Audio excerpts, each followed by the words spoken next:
Under the auspices of His Highness General Sheikh Mohammed bin Zayed Al Nahyan, Crown Prince of Abu Dhabi, Deputy Supreme Commander of the UAE Armed Forces and President of the ECSSR, the Emirates Center for Strategic Studies and Research, takes great pleasure in hosting you at the ECSSR's 4th Annual Education Conference entitled The Future of Education in the UAE, Innovation and Knowledge Production. In the UAE, there are more than 1,350 schools and about 700,000 students, a million dreams and counting.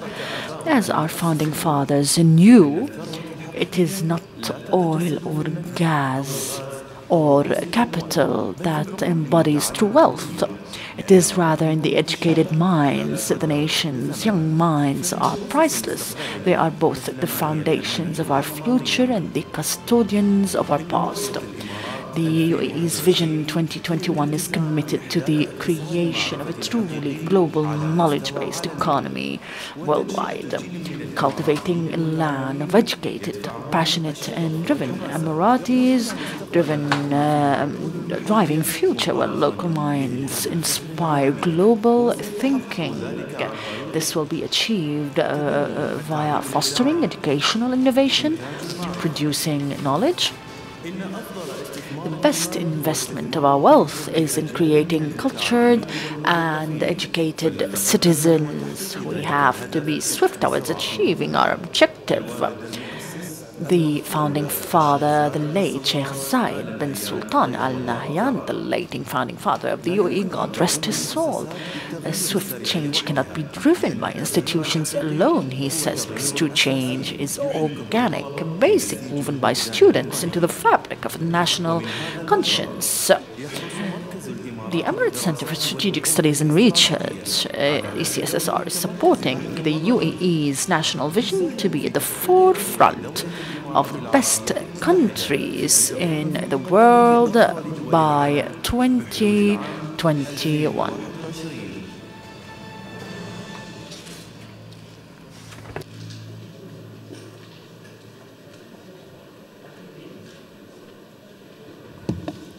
أصحاب المعالي والسعادة السيدات والسادة الحضور السلام عليكم. Your Excellencies, ladies and gentlemen, peace be upon you all.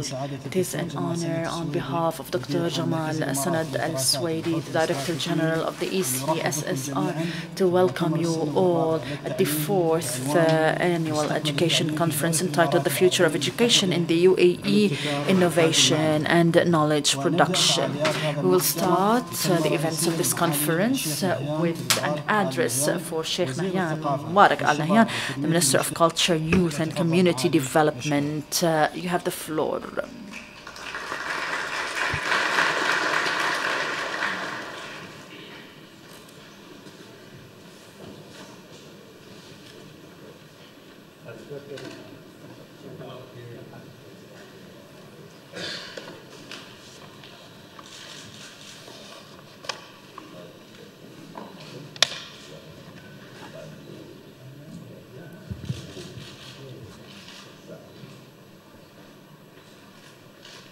كلهم دخلوا ولا بدأ حد خارج؟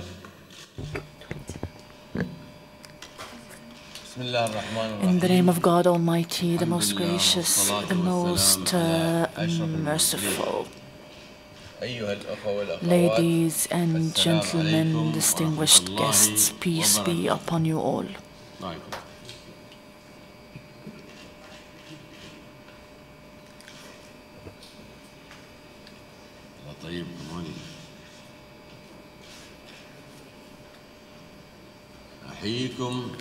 I would like to salute you. It is an honor to be with you today in this 4th Annual Education Conference, which is organized successfully or being organized successfully by the ECSSR, the Emirates Center for Strategic Studies and Research, which is a glorified national center. We know its status and we appreciate its roles, important roles in this respect. I would like to mention this fact. I am very happy with the convening of this conference and what it entails of a subject which I see being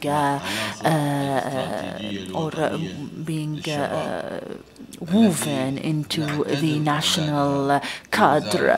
We are really working on that in the Ministry of Culture, Youth and Community Development.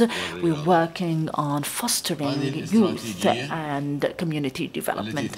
This strategy, which aims at empowering young people and youth, the daughters and the sons of this nation, from a productive and fruitful life, and to incapacitate their skills on good citizenry and effective citizenry.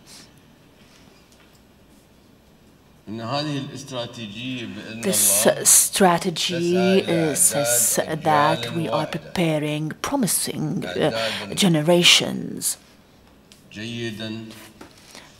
We are preparing them in a good manner, with a sound mind and body, with enthusiasm and initiatives, where they are capable on facing the challenges of the future.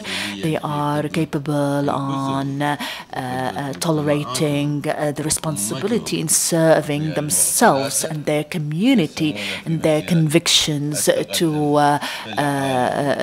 to work on this progress around them all over the world. Generations provided by moral values, fine moral values.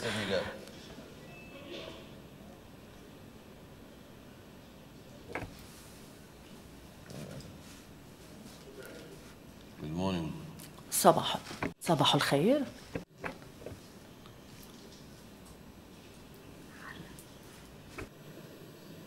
I think you need a headset, Excellency, unless you learned Arabic so quickly.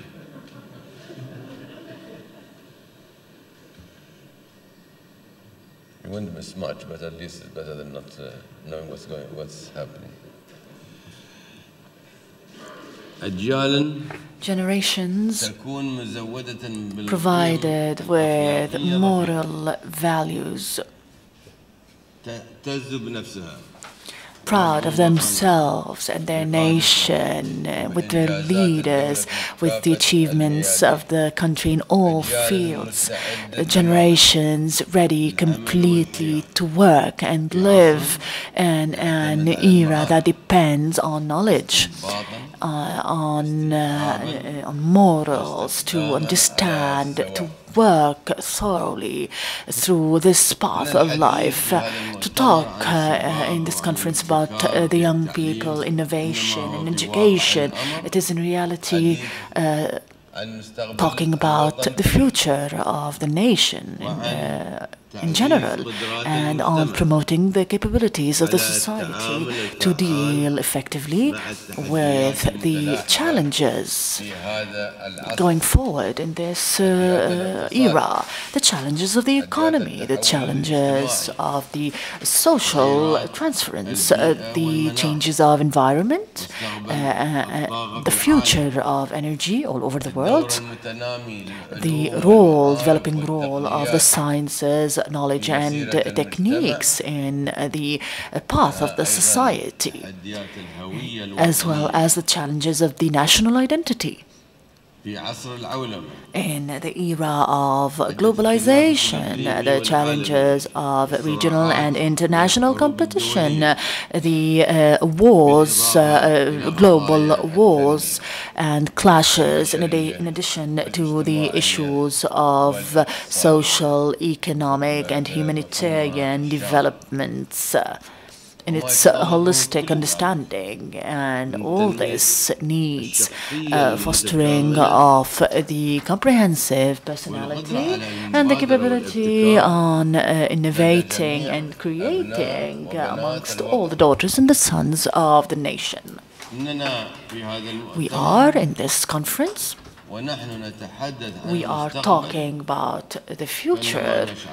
We feel proud because, thank God, we are living in a country that takes care of the future and is keen on preparing for the future and expect the demands of the future. A nation that looks forward with trust and confidence so that the UAE will always be pioneer and in the forefront in the region and the world. No wonder that this conference has the generous patronage from His Highness General Sheikh Mohammed bin Zayed Al Nahyan, the Crown Prince of Abu Dhabi, Deputy Supreme Commander of the UAE Armed Forces, and he is, as we know, that he is keen completely on setting the stage for the nation to work for the future and to take into consideration the strategies necessary for this path. We all know that the directives of His Highness, the wise directives of His Highness, that education, empowering the youth are the basics for true development in the society. We all know that the commitment of His Highness, the participation of the young people and the youth to the farthest extent to achieve the future vision of this dearest country. It is an honor in this opportunity to on my behalf and on your behalf to salute and express my appreciation to His Highness. We thank him for his kind patronage of this conference, and we are proud immensely of his constant efforts exerted in this effort to have this country an example in development and on all levels. We thank God that we in the UAE, United Arab Emirates, we are really enjoying the movement of development and renaissance and comprehensive development driven wisely all over the country. His Highness the Father Sheikh Khalifa bin Zayed Al Nahyan, the President of the UAE, may God bless him and keep him, and he ascertains constantly that the development of the nation and building the knowledge-based economy in this country is based on the development of the education and the development of the culture, knowing that these both fields are the incubator in which the characteristics of the society arise and constitute in their aspirations and really develop through their values, their ways of life. On your behalf, I would like to thank His Highness the Father, the President of the UAE. We are proud of his efforts exerted in education and culture, his constant directives to us to prepare the sons and daughters of the nation to be leaders and pioneers, taking into consideration the development, the creation and the innovation, and to be able completely to deal with the creativity and cleverness with all sorts of the demands of the 21st century.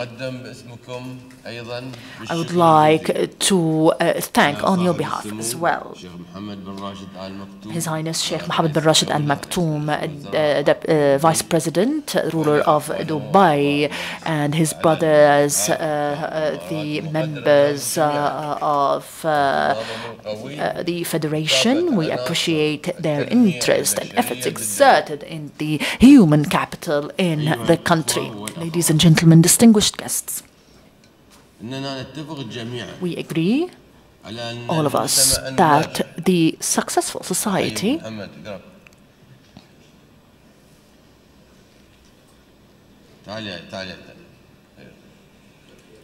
We would like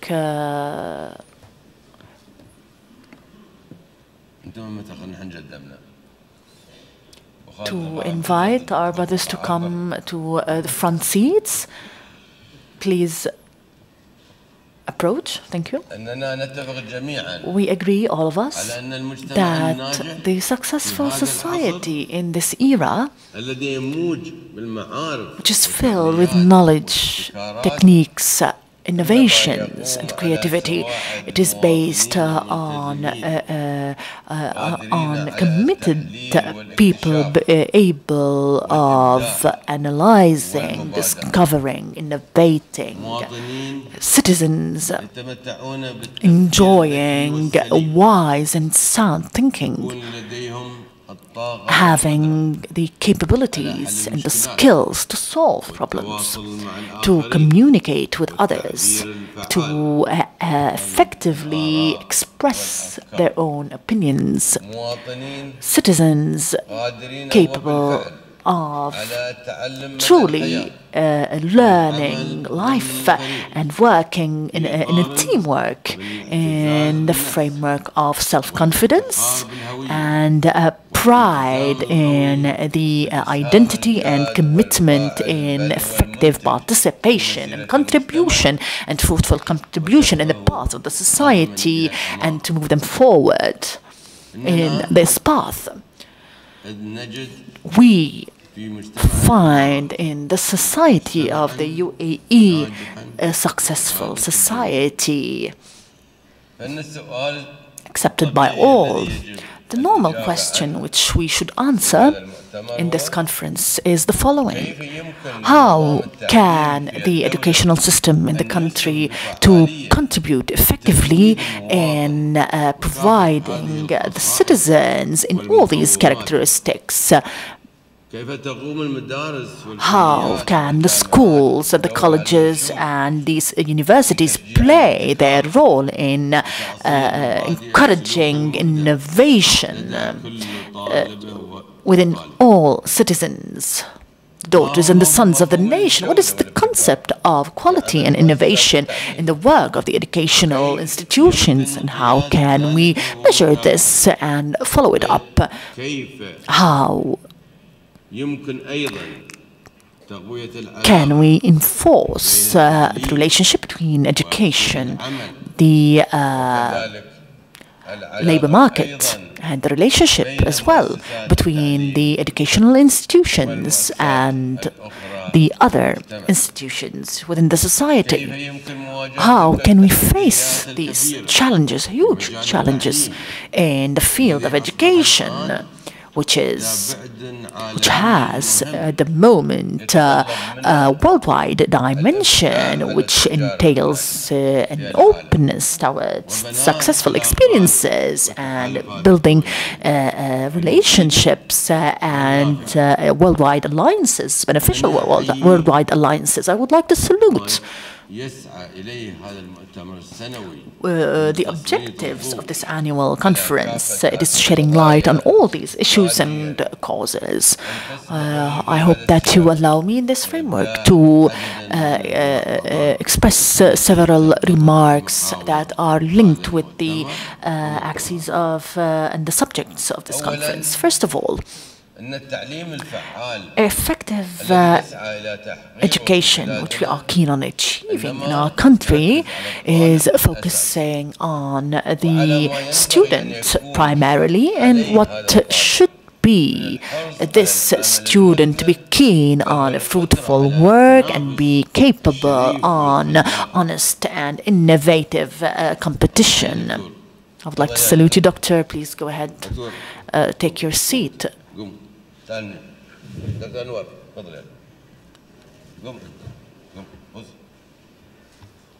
Be seated kindly, Doctor. Thank you. You're welcome. Welcome. How are you?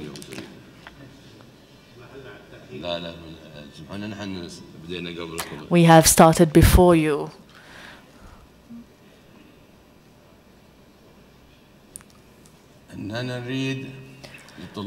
We want for our students to have bilingual languages. We want them to understand the value and the greatness of their Islamic and Arabic culture and to understand their status on the map of the world. We want our students, all of them, to study mathematics and sciences and to be able of using and developing modern techniques, to be ready to work constantly and successfully in all the fields of the nation.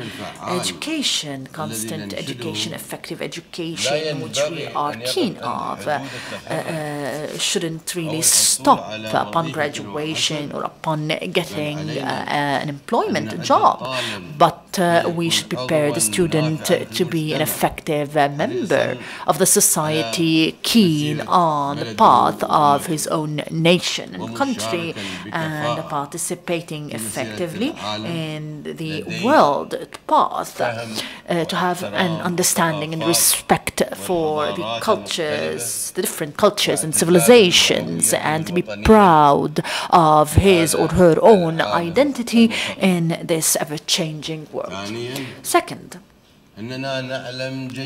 we know for sure that this education which we are aspiring to needs work and joining efforts from all parts of the society, where everyone agrees and everyone works together in defining and elaborating the message that the society wants to relay to the new generations through the schools and colleges and universities. In this framework, the basic message, an important message in the UAE, is that the society expects to have the generations, future generations, ready to participate and contribute in the comprehensive developmental process of the nation. This message includes as well expectations of the society that the new generations will build the society at a time where it also protects the values and principles of the society in our Arabic and Islamic culture, and the expectations of the society as well, that the new generations will build and will build upon the successes and the acquisitions of the UAE in propagating the principles of tolerance, peace, cooperation in the region and the world. Our message for the new generations includes as well strong commitment and fostering the role of women and paving the opportunities ahead of every citizen to get a distinguished education and to prepare them to have decent jobs in all of the sectors and on all levels alike. Third, effective education, which we are aspiring to have, focuses on 4 basic pillars: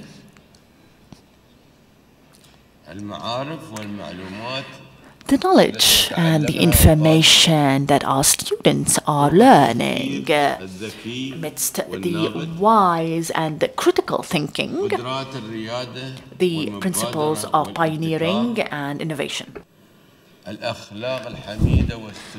Also, right behavior is a condition. There's a condition which is having support and academic coaching to the student that will help him to set his educational goals and give him personal opportunities to develop himself on a personal and individual level. This is a creative environment that focuses on collective work, projects, homeworks, and crystallizing ideas and innovative ones. This is a framework that is based on clear basics for the performance and analysis of the students' experience in the school and university. This cannot be achieved without qualified teachers, because any educational system cannot be successful without the participation and contribution of the teachers, without the giving and innovation and achievements. We hope that the teacher will always be an example and an idol, not only as a coach for the student, but also as an observer of a continuous learning.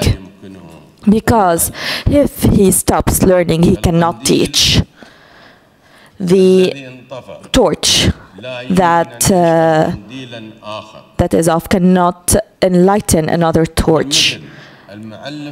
And similarly, the teacher that stops developing his capacities and knowledge, a teacher that continues to repeat himself, is a teacher that does not inspire his pupils.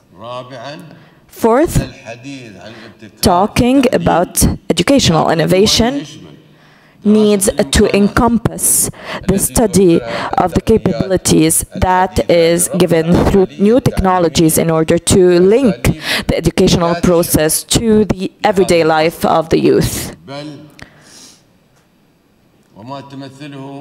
Also, what these technologies represent in terms of tools, effective ones that help innovation and effectivity of education in general. We need also to talk about digital learning and the open levels of education all over the world through the internet, and is also called MOOCs. This is considered to be a huge development on the educational level that can change the nature of the schools and universities. This is also connected to what we are witnessing in terms of new schools and new institutes that provide training and are becoming a great competitor to schools and universities. This necessitates real and serious work in order to create a concrete framework in order to coordinate between these institutions that work in education, and in order to achieve a good level of collective innovation through training and humanitarian development.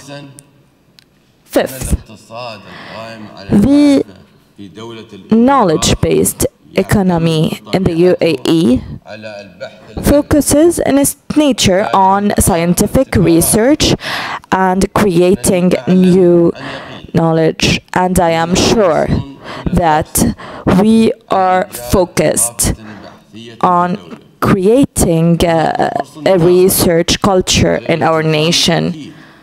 We give a great deal of importance to the quality of the research, and we are exerting tremendous efforts in order for the research to be exactly fit for the needs of our society. We are trying to attract excellent researchers, and we have very good training programs for the students focusing on scientific research, in addition to efforts, continuous efforts, to create partnerships with the society institutions and the world universities in this regard.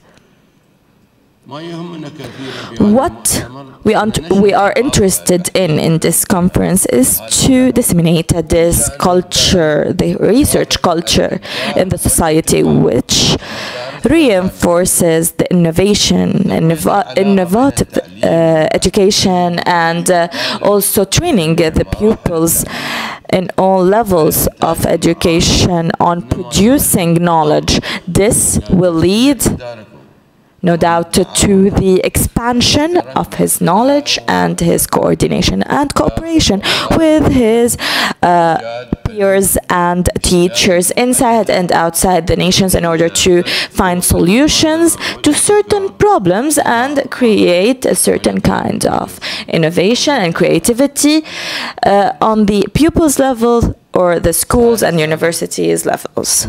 6. Talking about the future of education in the nation should take into consideration the very important role played by the schools and universities in terms of giving the students the capacity and capability of creating new enterprises. So the learning institutions need to embrace ideas and help pupils transform these ideas into concrete institutions in order to reinforce the society through entrepreneurship and creating prosperous institutions. 7. I hope that this conference will give you an opportunity to shed the light on the importance and the role of each part of this society in terms of reinforcing education through supporting the academic activities of the students inside or outside the schools, and the class activities that will allow the student to develop and advance his capacities and capabilities and discover the features of the labor market. And I hope also that you take the initiative to reinforce and to support the creation of knowledge and scientific research and at all levels in the nation. 8.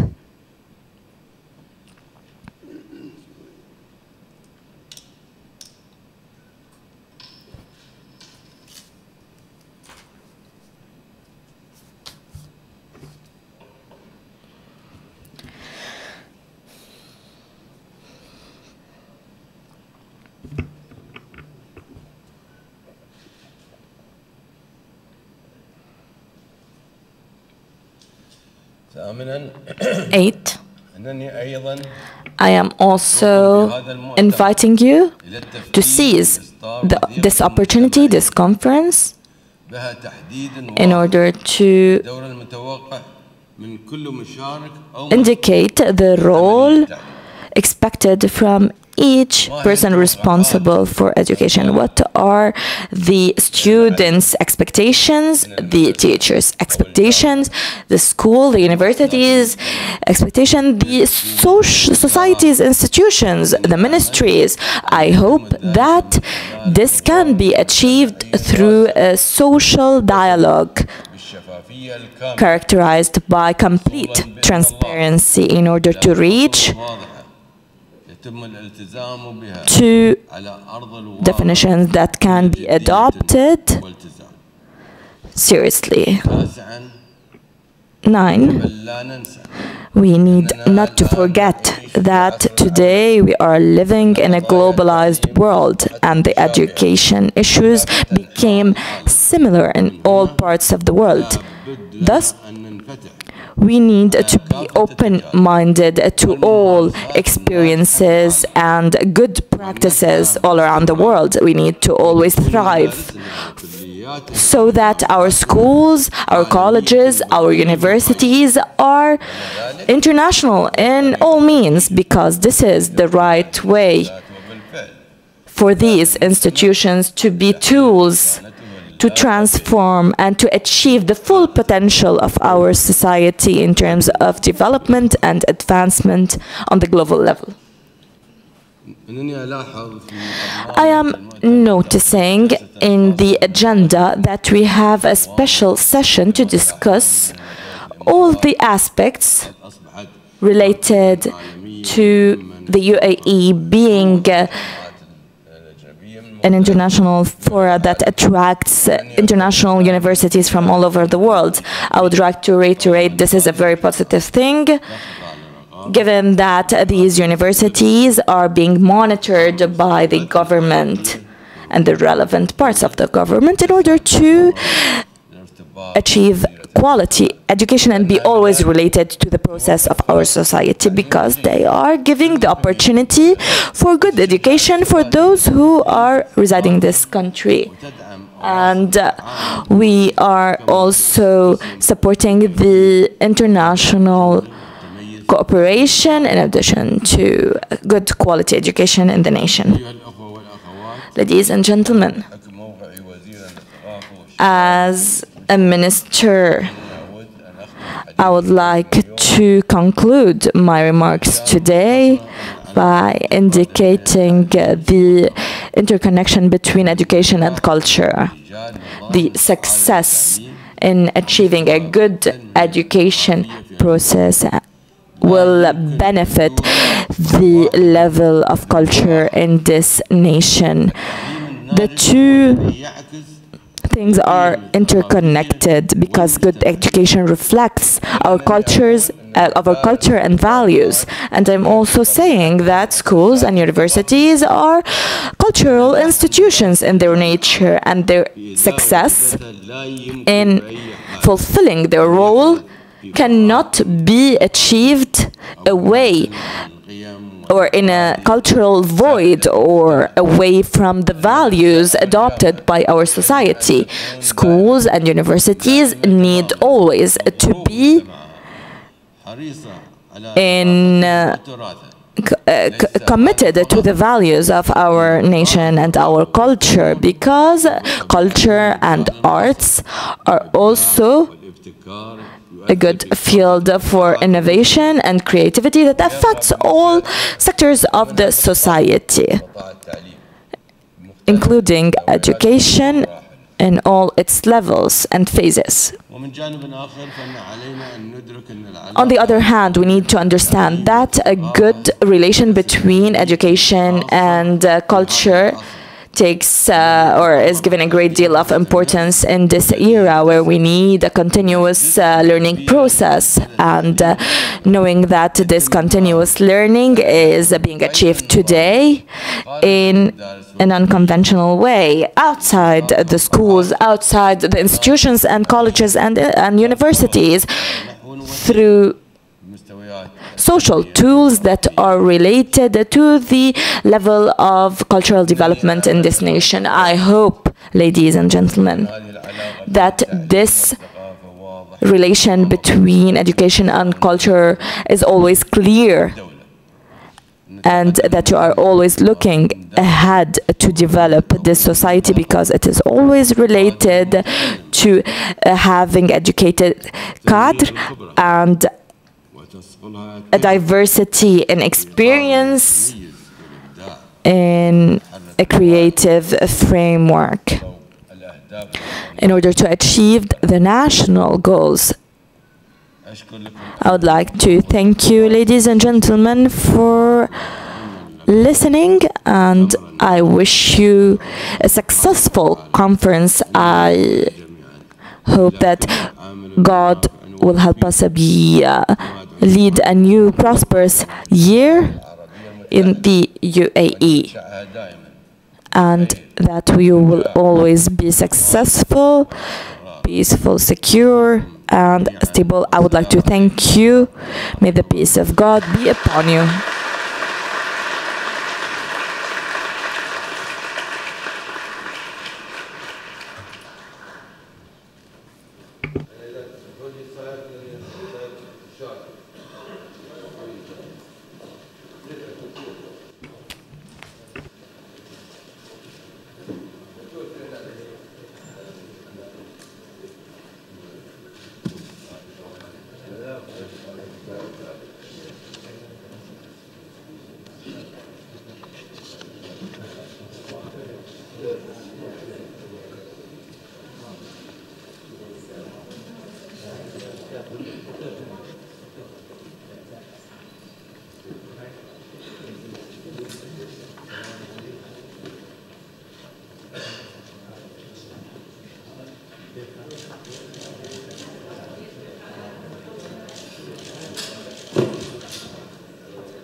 Thank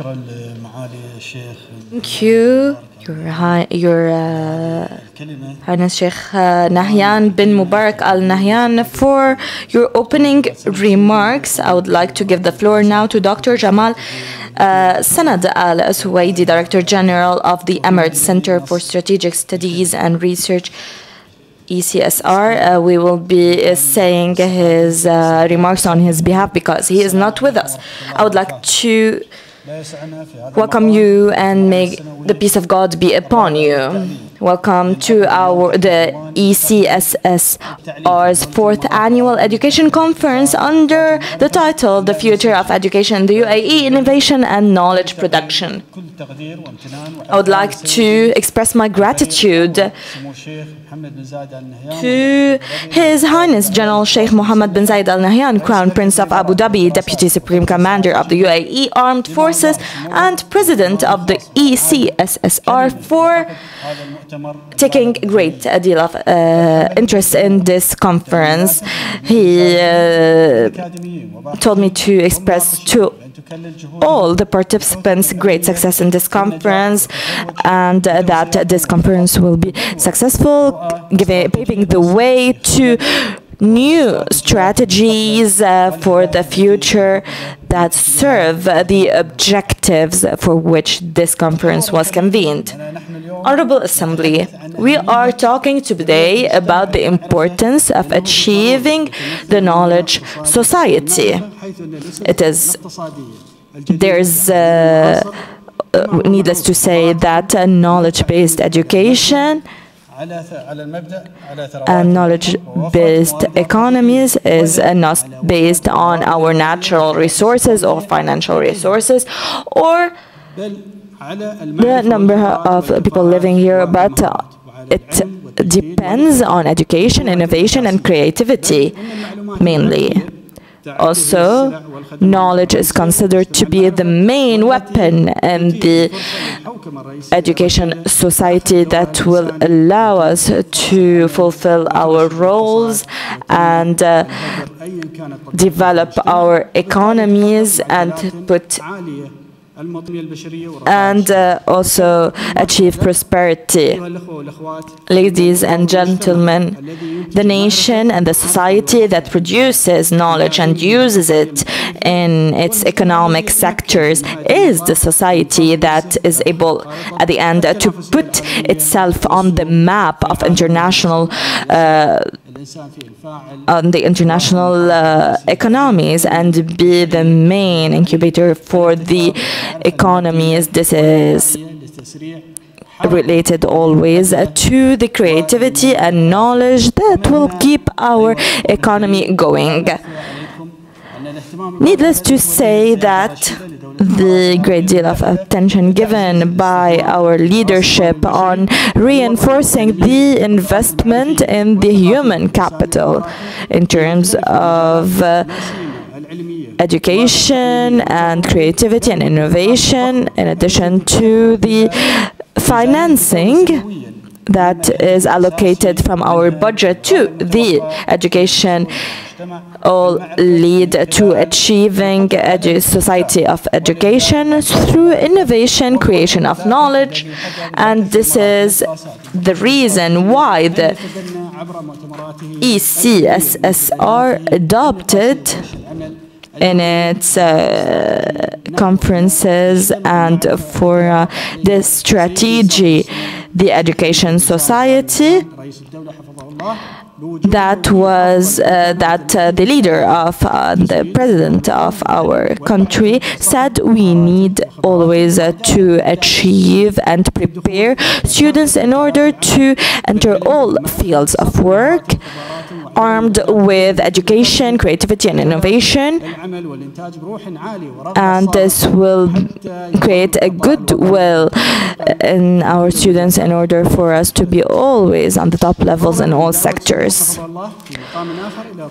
So, in addition, we need to double our efforts in order for the scientific researches to be up to the international levels. This is why we had to develop our plans in order to in order to allow our students to lead the strategic vision of the UAE for the year 2021, and this will lead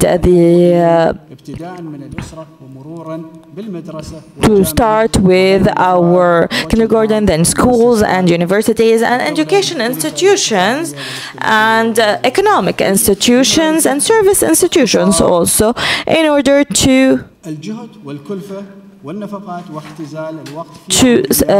save time and efforts, because life is becoming really fast, especially in the UAE and the GCC countries in general.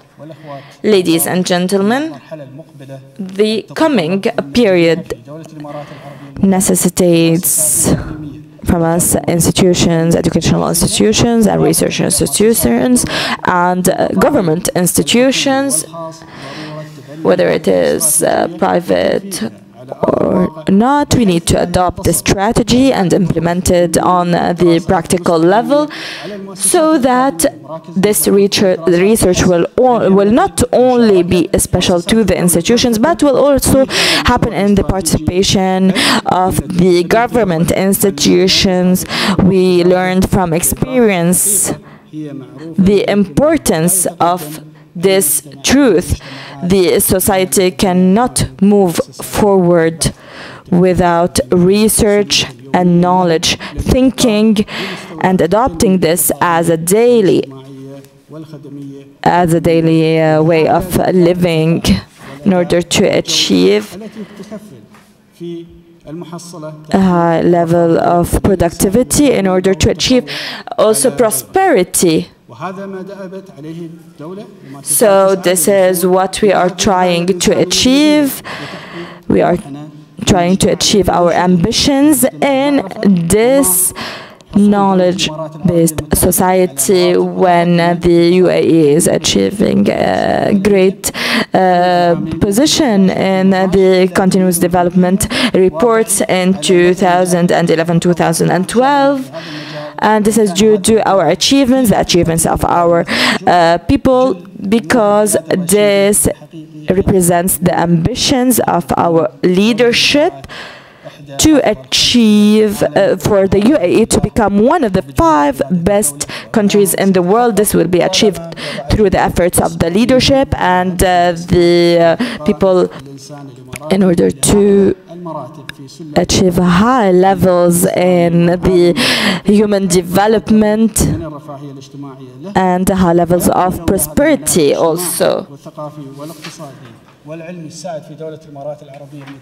So, without all of this, we could not have entered the 21st century with this big economy considered by the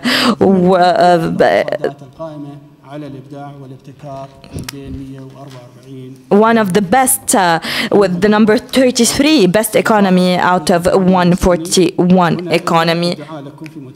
I would like to wish you success in your scientific processes, and I would like also to thank and express my gratitude to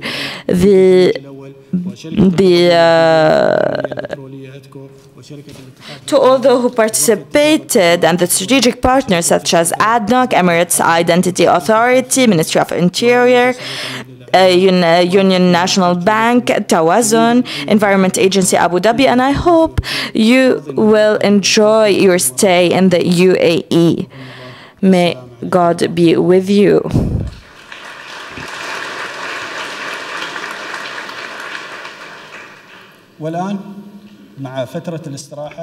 We take a break for 15 minutes. We start afterwards the sessions of the conference entitled Innovative Schools for Innovative Students, which is the first panel for this morning. Thank you.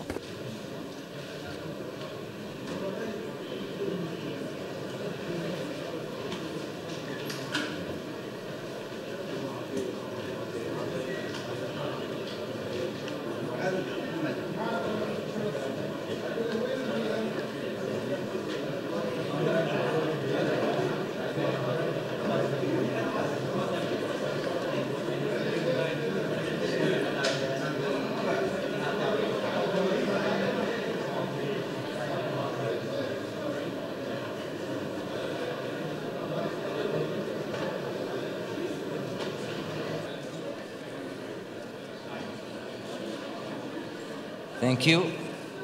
I would like to please have a seat. We'd like to start. We're already late 2 minutes. I would like to welcome you back to the first session of this very important conference, The Future of Education in the UAE. I really have the pleasure to be chairing the session, the most important, I think, in my point of view, in this conference, innovation in education for innovative students. Also, I'm very fortunate to have really very distinguished panel for the session. This session, as from the title, is about innovation in education. Innovation in education, something that is needed as the 21st century brought with itself the challenges, not only in the society, but in education itself. How do we innovate our schools? How to meet the challenges? How to create innovative students? I'm not gonna give you a lecture about this. We have distinguished panels who will discuss all these issues. The first speaker is Mr. or Dr. Taysir Subhi Yamin. Like I was telling him, I was surprised that we have an expert in the Arab world in gifted education. It's something that the Arab world needs, is to have experts in very important part of education, the gifted, where a lot of them in schools are ignored, not even seen or realized from small ages. And then, because there's no programs to facilitate for those gifted, we lose them. Now, I think it's time for Professor Taysir to mention about the importance of gifted education. But before we give him the floor to speak, I would like to introduce him. He's a professor of gifted education, as I said. He has a Bachelor of Science in Physics and an MA, Master of Special Education, and PhD in Gifted Education and Computer Assisted Learning from Lancaster University in UK. He's the recipient of academic prizes and fellowships from Jordan, UK, and the United States, including the Fulbright Award in 1996 and the British Council Scholarship. Yes, he has written 16 books and large number of articles, chapters, and edited books and research papers.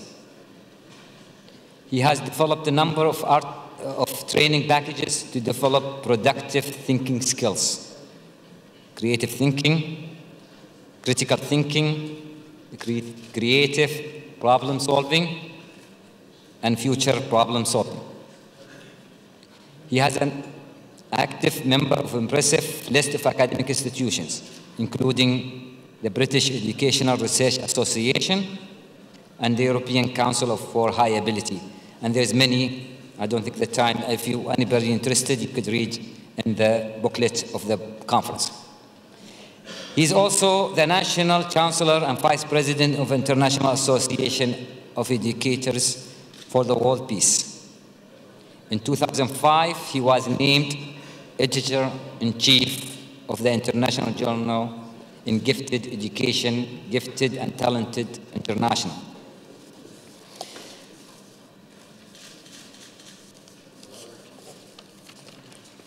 from his experience, I'm sure he will speak about how to invest in gifted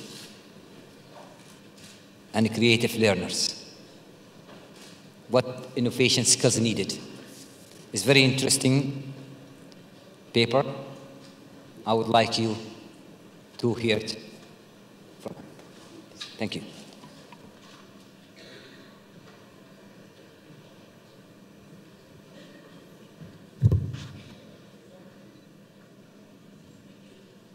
Can I get the screen, please? I get the screen over there. Yes. Okay, good morning. I will talk in Arabic, and all my presentation will be in English. بداية بتوجه بالشكر. In the beginning, I would like to thank the ECSSR for their invitation to attend this conference, the fourth annual educational conference about the future of education. As for education, when we talk about the targeted categories, they differ depending on a number of factors. The first one is the mental capability. Second, the interests. The third, the learning styles. The fourth factor, the expression style. As we notice, there are differences between the individuals, knowing that these characteristics will reflect on the nature of the programs that is being given to them, and this demands programs for diagnostics, programs to develop those people, and depending on these programs, we can see that every student takes his or her own share of education. This is the democracy of education. I live in a city, the city of Ulm in Germany. It is a German city between Stuttgart and Munich. It has witnessed the birth of Albert Einstein. The first 2 years and a half of his age, he lived in that city. The head of the university says always that the first 2 years and a half of the age of the child are very important. Therefore, we have contributed indirectly in the creativity of Albert Einstein. I would like to start this lecture with a quotation from Albert Einstein. He says, quote unquote, that the world that we live in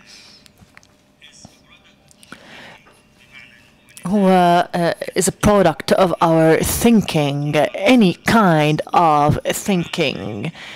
And the world cannot be changed without changing the styles of thinking that we are dealing with.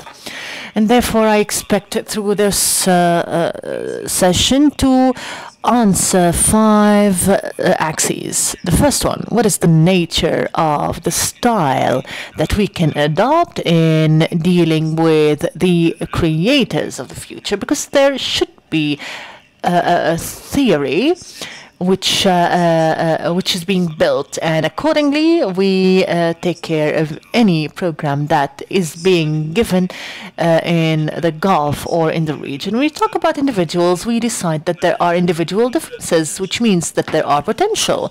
Definitely, when we talk about regular people, we talk about how to maximize the potential, knowing that how to enlarge the skills of regular people or individuals, whether students in schools or professional individuals. When we talk about individuals who are creative, we define their capabilities, the level of performance, and of opportunities and programs which enable them to invest in these capabilities. The third axis, how can we employ international models? As we noticed in the remarks in the beginning, there is a bridging between local experiences in the UAE and international experience. How can we bridge the gap between countries like Germany, Britain, and the USA, which are developed in the educational sector, and feel local experiences, which has really reached distinguished positions? How can we measure complete holistic creativity? Because we will show what is meant by the concept of innovation and creativity. because at Sorbonne we were able to show what is the understanding of innovation and measure it. We are talking about the technology that can be used and employed in teaching the skills of the product. As the head of the session said, we have 4 kinds. We are talking here about the creative thinking, the analytical thinking, and finding solutions for problems. It is very important as well to create networking, global networking. Similar to this conference, this helps in bridging the gap or networking between distinguished networks. This bridging of the gap looks at international institutions which takes care of innovation and deals with innovation, especially the World Council for Gifted and Talented Children, European Council for High Abilities, the International Center for Innovation in Education, and other networks and institutions. We shall conclude the nature of the strategy needed, which is to develop innovation and creativity in a society similar to the UAE. The concept of creativity and to invest in the talented, of course, there are differences, clear-cut differences between the meaning of innovation and creativity. I will not talk about that because we shall have detailed researches which will be published at a later stage. I shall leave the details to these research papers. But investing in the talented helps usually to achieve political stability in the first place, because we want leaders who know exactly what are their rights, their duties, their obligations, to acknowledge other cultures, to acknowledge the other, and where this creates a kind of cooperation, a kind of stability and balance. We notice as well that investing in the talented has economic impact. We cannot deny that, and we cannot ignore it, and therefore I shall not talk about that in details. At the same time, the talented and the gifted constitute wealth. This wealth helps in building the invested knowledge, because the knowledgeable product has a model or a style, and this shows that in the framework of the society, on the basis of the civilization of the society and invested or inherited culture, we can build a new culture.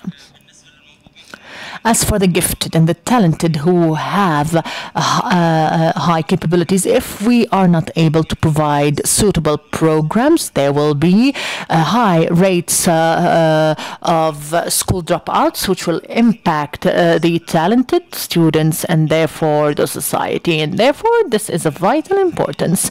At the end, to invest in the talented and the gifted is of vital importance for every society and every nation.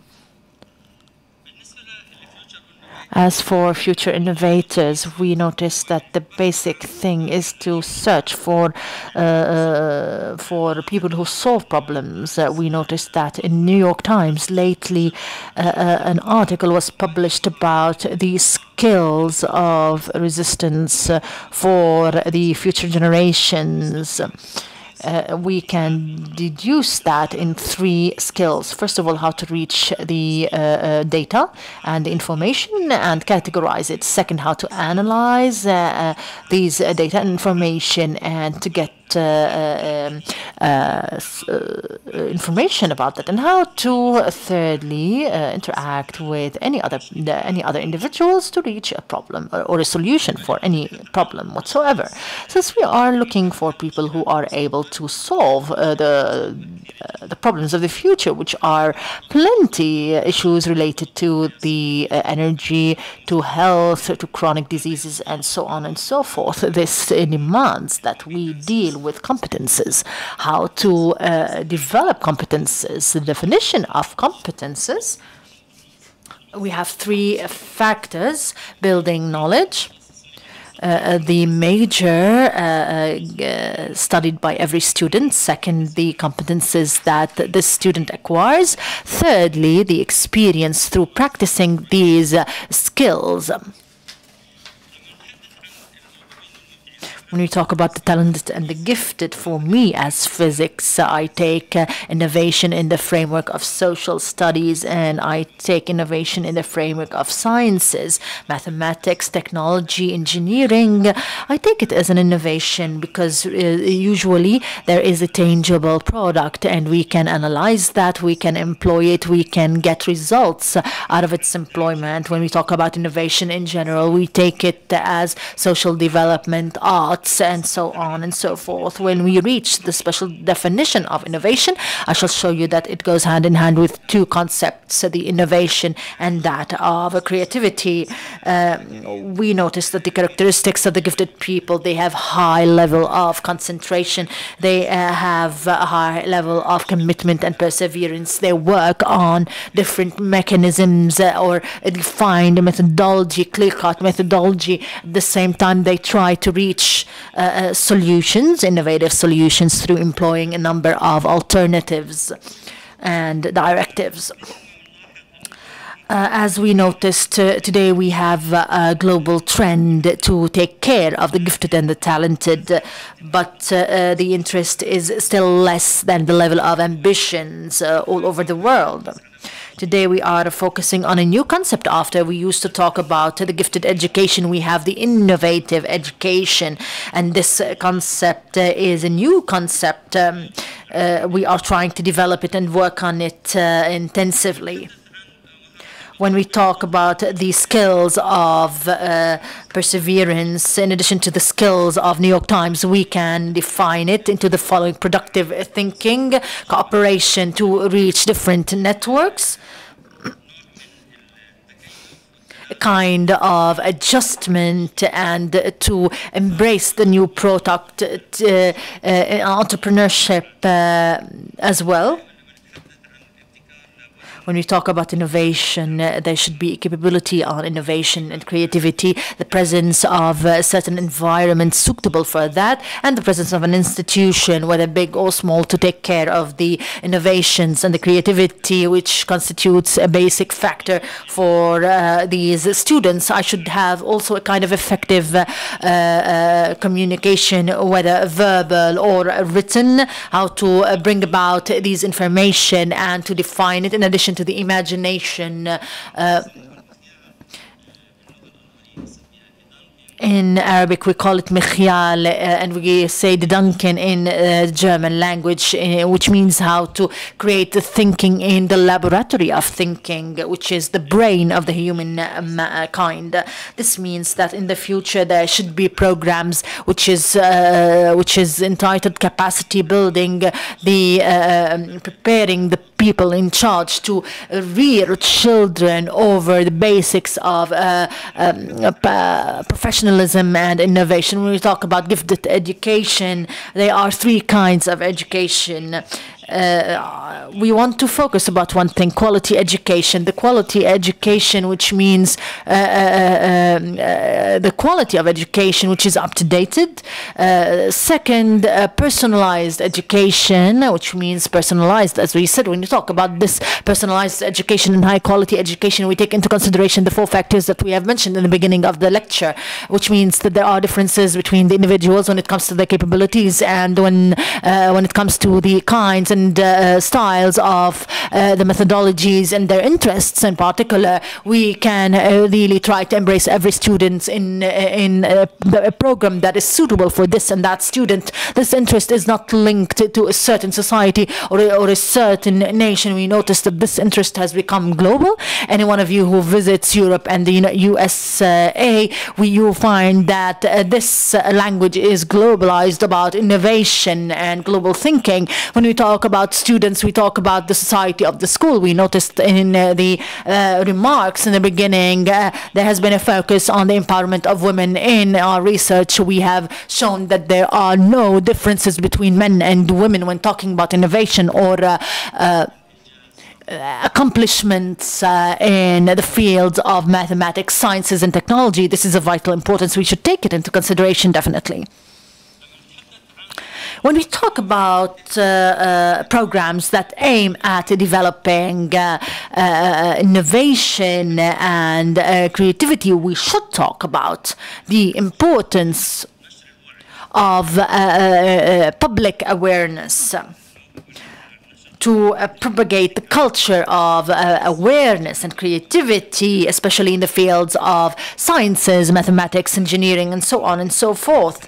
The society has to have clear-cut objectives. What is demanded here? We should have a national agenda, which means an agenda agreed upon by the decision makers, that in the framework of 10 years or 15 years, I will have a generation of talented and innovators capable on affecting vivaciously in the economy of the society. We should talk about the fields of innovation, because every society has its own specificities. India, for instance, has spoken about innovation in its own programs. In the programs of engineering, they were able to define that because they have high quality students in the mathematics and high quality students in programming, and they were able to bridge the gap between the capabilities of the students in mathematics and programming, and creating a very high profile industry of the sort. Now they depend on these programming industry a lot. What is this industry, and how can we benefit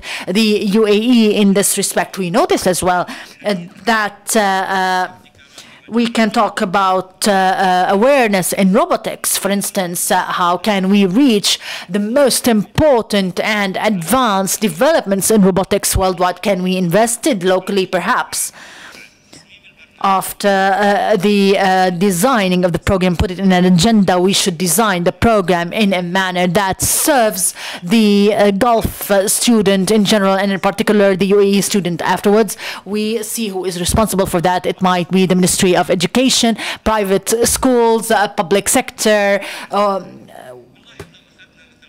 If we take the programming industry, the main basic challenge facing this sector, how to define the challenges that the robots can do.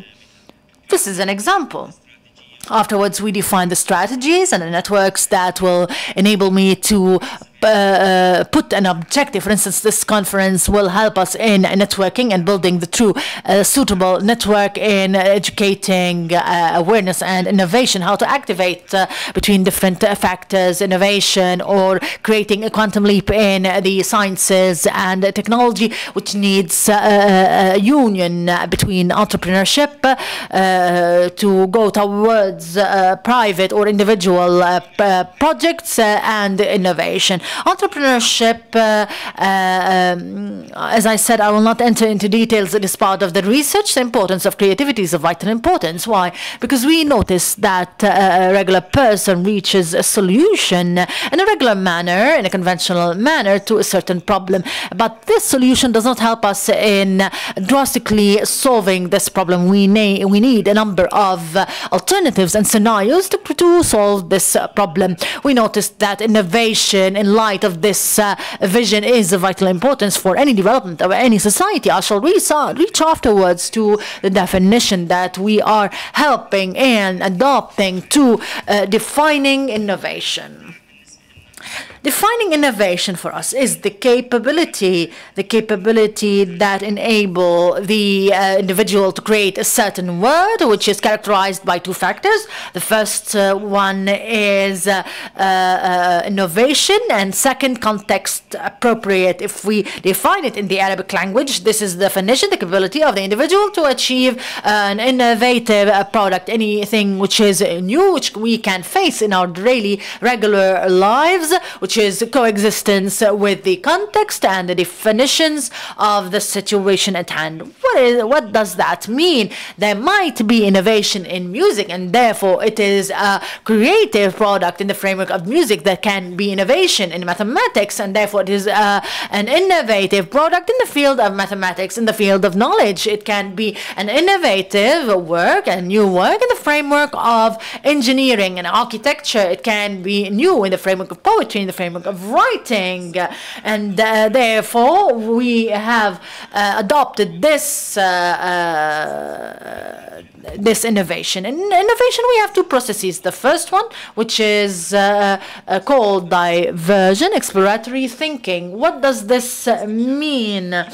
Any person في هناك فرصة تربوية بيساعدوا على انه يحاول استكشاف الافكار، المنتجات، الاراء، التصورات المختلفة حول هذا الموضوع. هاي اول عملية بنسميها divergent exploratory thinking، هي استكشافية. العملية الثانية هي convergent integrative or integrative thinking، بمعنى انه بعد تجميع البدائل، بعد تجميع الافكار، بنحاول انه نصيغها في صورة واحدة، والصورة هاي هي اللي بتعطينا في النهاية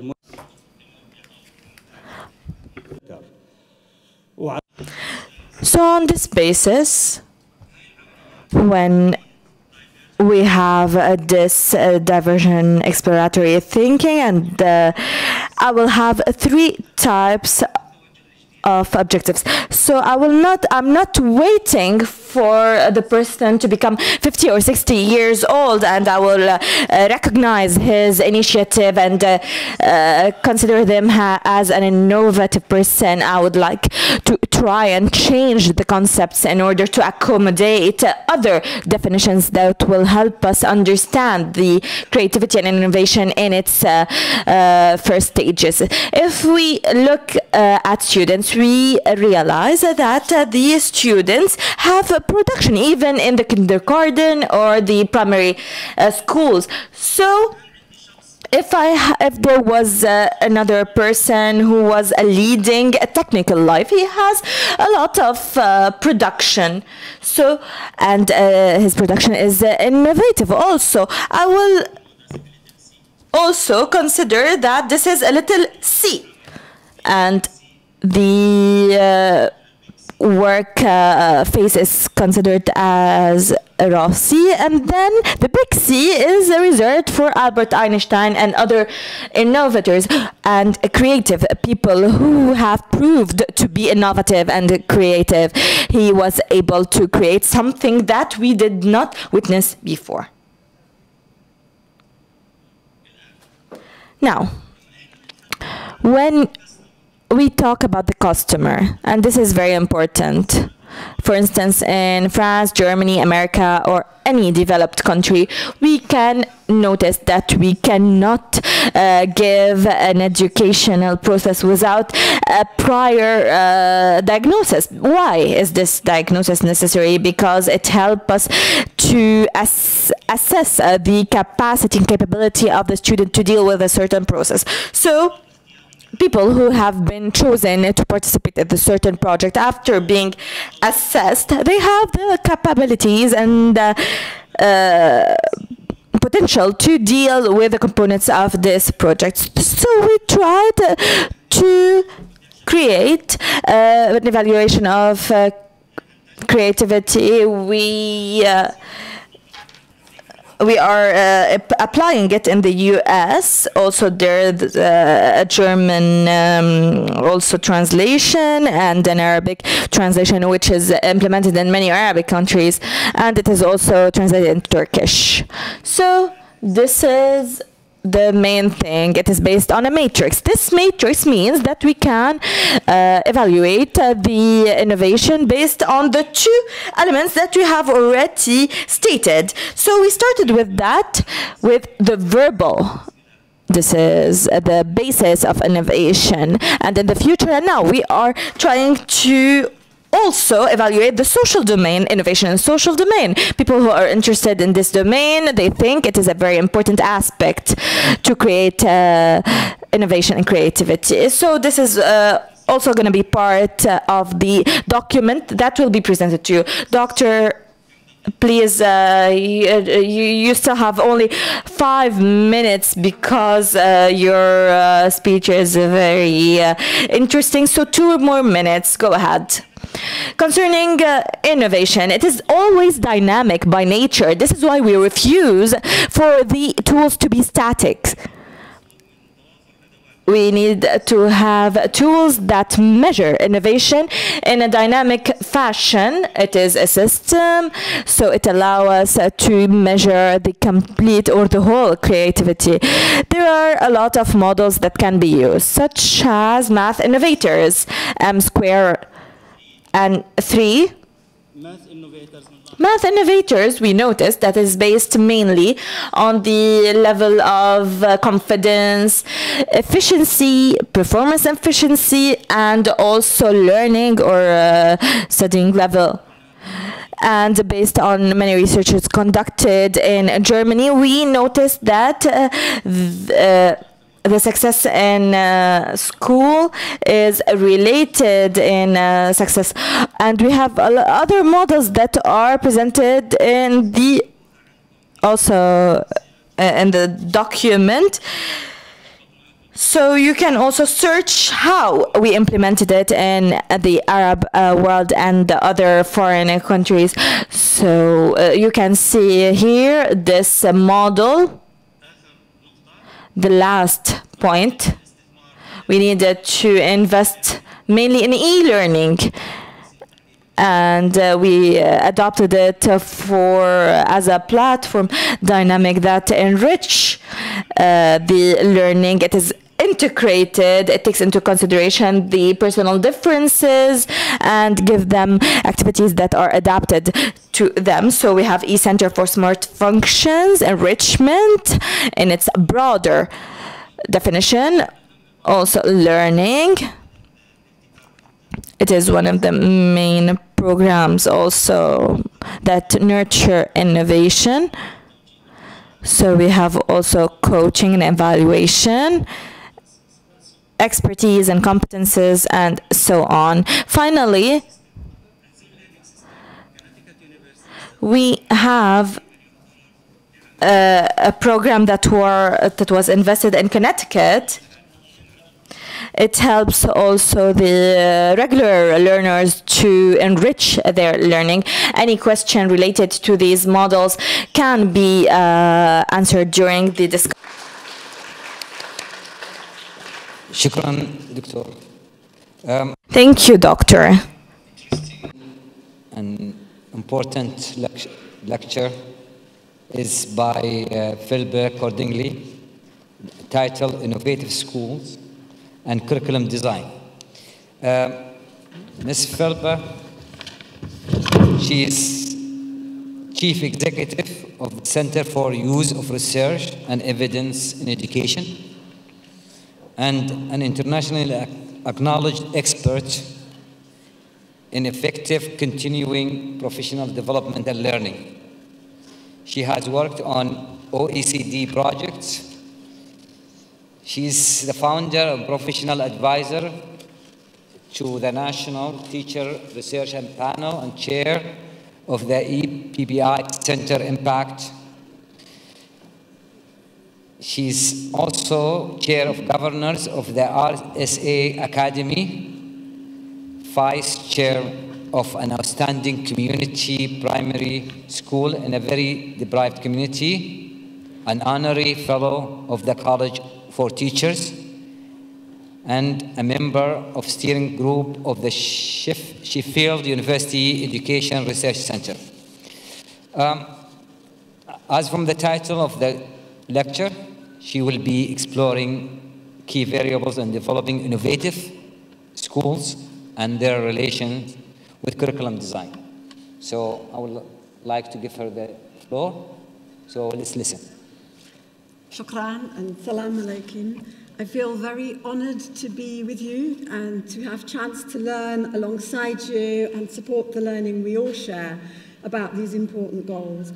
My centre is really a knowledge broker. About a third of the work we do is do research, including comprehensive, systematic, technical reviews of all of the research about particular aspects of pedagogy and professional learning. About a third of what we do is we translate that into tools and videos and materials that schools and teachers can use in classrooms. And about a third of what we do is we bring research alive into the lives of teachers by working with them through continuing professional development and learning. In this presentation, I'm going to start briefly sharing with you the evidence base I've drawn here and will be drawing on in the paper. I'm then going to focus on the leadership of innovative school and curriculum design and illustrate that through a case study of a primary school where innovative school and curriculum design runs through every moment of every learner and every teacher's life. I'm then going to look at other key features of what the research tells us about the curriculum and school design when there are benefits in terms of outcomes for our young people, from, as I learned from you this morning, to call them the sons and daughters of your country.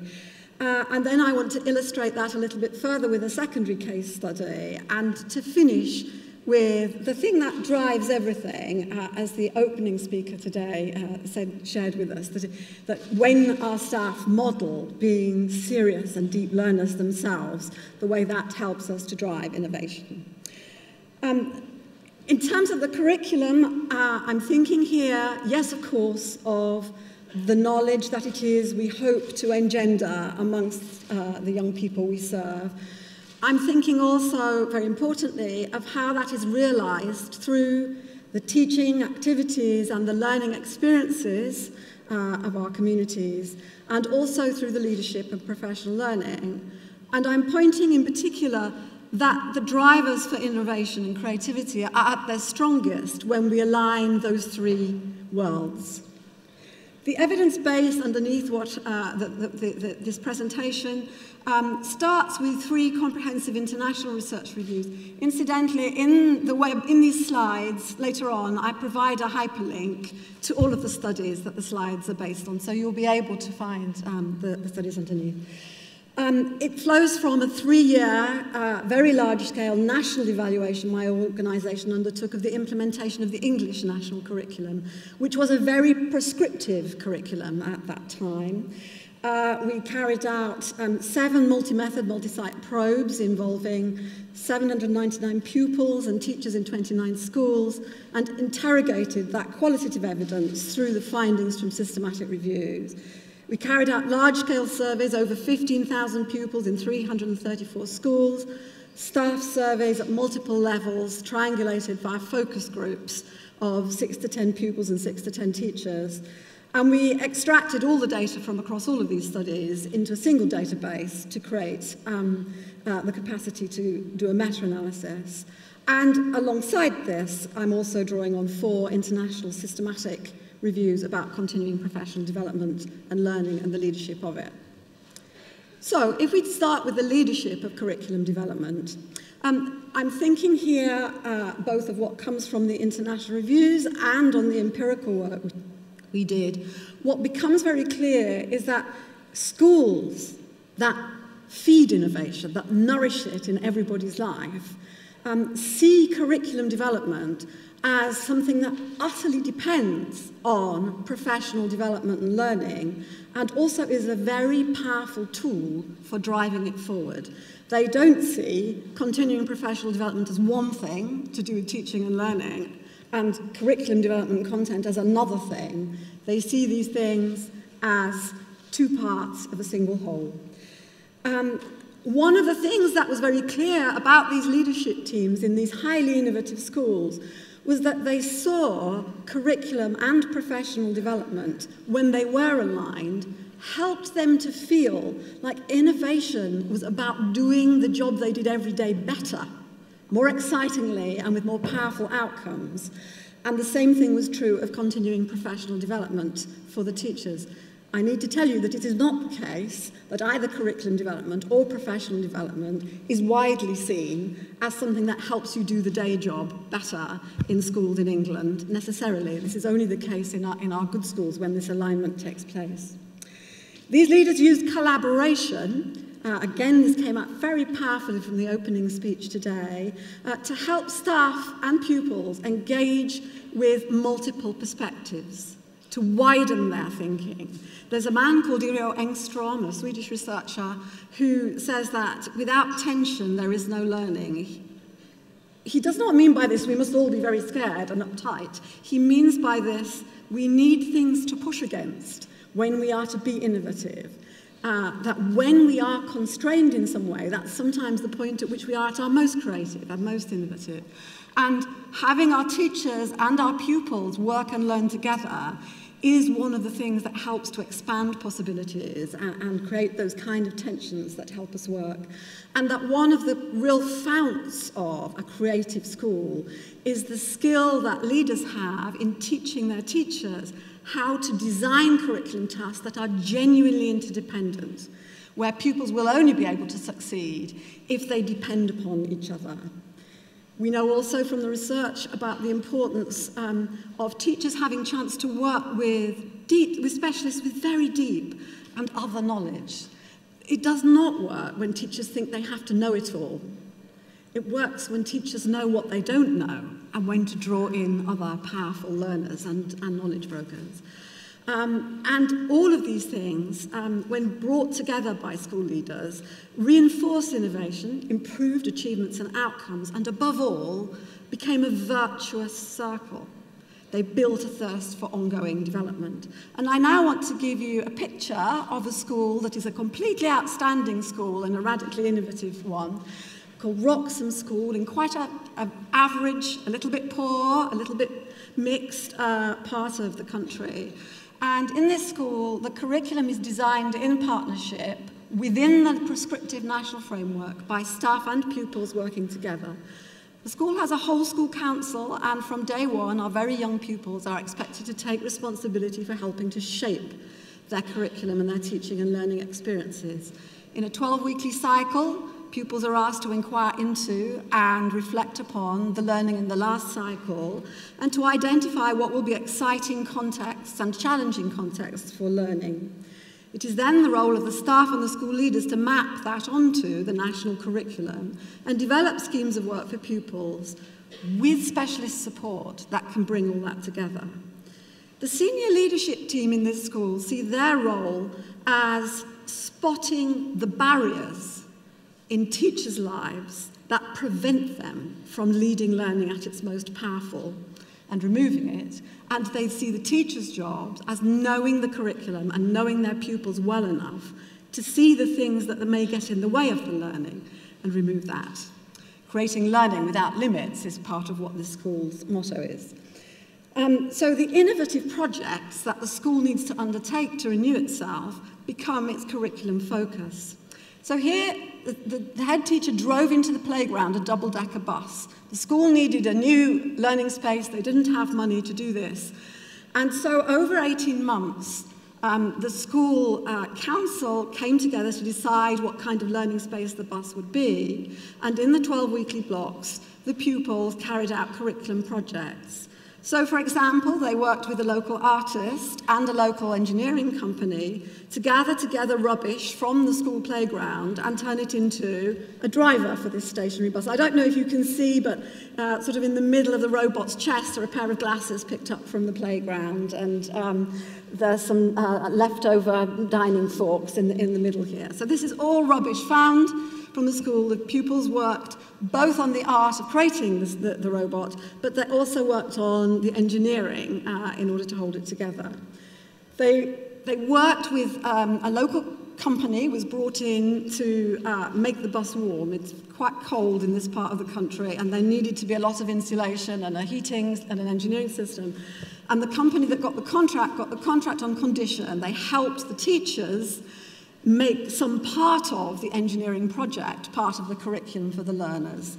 They worked also with local soft furnishing company to carpet and to cover the seats with comfortable furnishing, and they made that into a mathematics project as the pupils learned how to calculate soft furnishings and so on.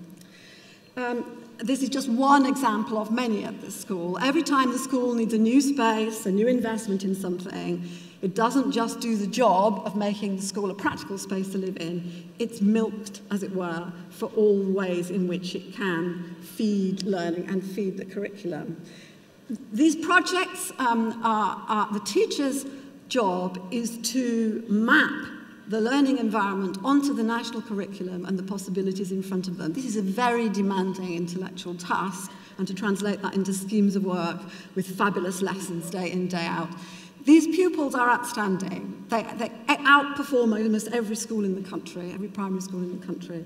The teachers are able to do that because the head teacher enables them to work with a vast array of specialists and builds their own learning how to learn skills. So that's one illustration of the research findings from systematic reviews about how an innovative curriculum is led. Here are some of the other things that the research points to. We don't find evidence of curricula that are innovative, that also create benefits for pupils, unless the learning is contextualized, unless learners are able to understand what's in the curriculum in the context of their family and their community life. We don't find benefits unless there is planning for every pupil to be challenged, not just, although this is important, the gifted and talented, but our learners with special needs. Everybody needs to learn from falling forward, from making and recovering from mistakes, the point about persistence being made earlier. We don't find these benefits where the work of talk is not deployed as a serious learning tool, exploratory talk, divergent thinking, all the things that the previous speaker spoke of. We don't find them when there isn't serious attention to formative assessment, to understanding pupils' starting points and how they move forward and what is the work needed to take the learning to the next level. But in this, the pupils need to be active partners too. They need to learn how to assess their own and each other's work, to create a community of learners able to support each other. And we don't find examples of success in the research when there isn't serious alignment and respect for curriculum content, the subject knowledge of teachers that is deep enough for them to let go of controlling the classroom, to let the learning become more in a more inquiry mode, and professional development. And we also find there are benefits when the curriculum embeds some flexibility, because it's in flexibility and the power to connect different concepts that conceptual development can happen at its deepest.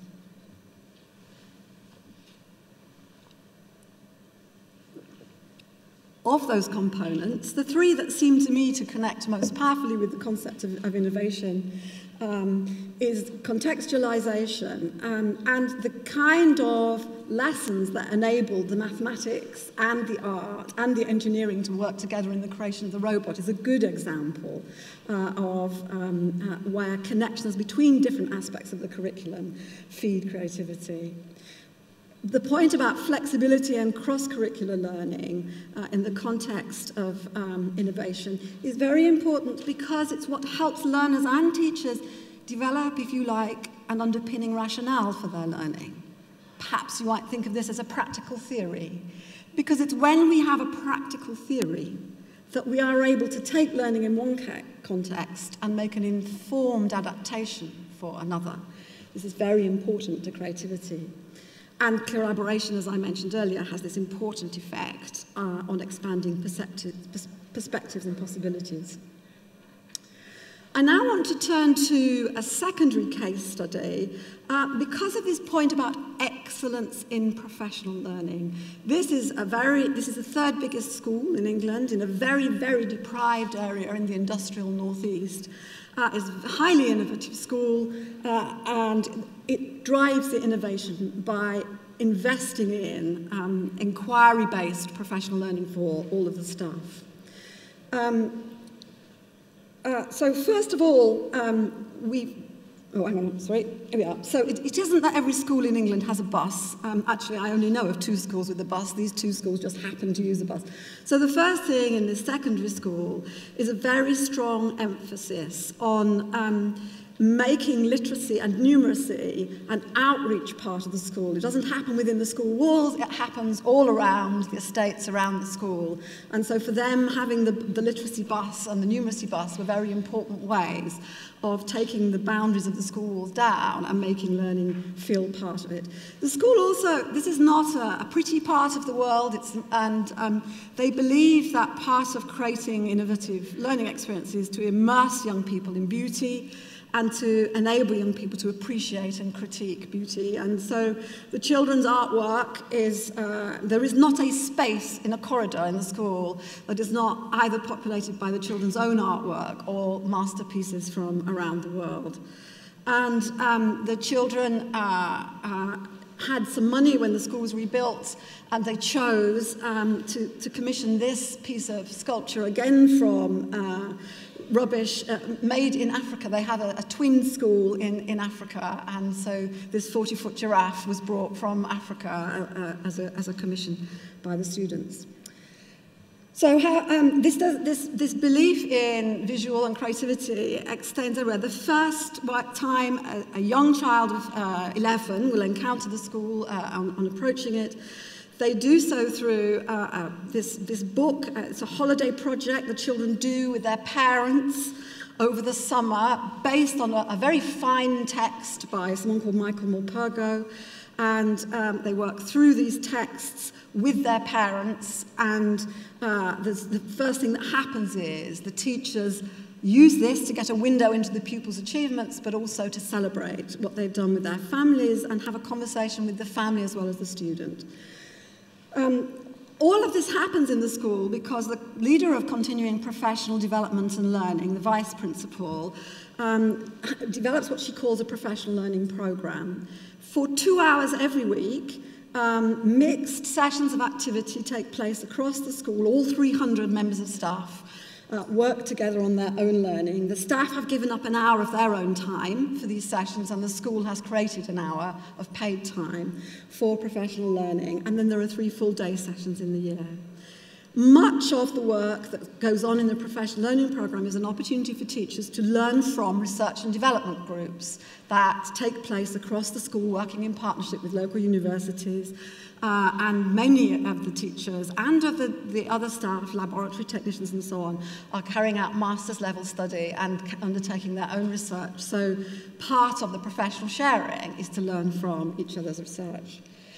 All of this is underpinned by day in, day out, use of videos of lessons, video recordings of lessons, so teachers can see their own teaching and can watch their own learners learning with some distance and time for reflection and to work together to unpick what they see.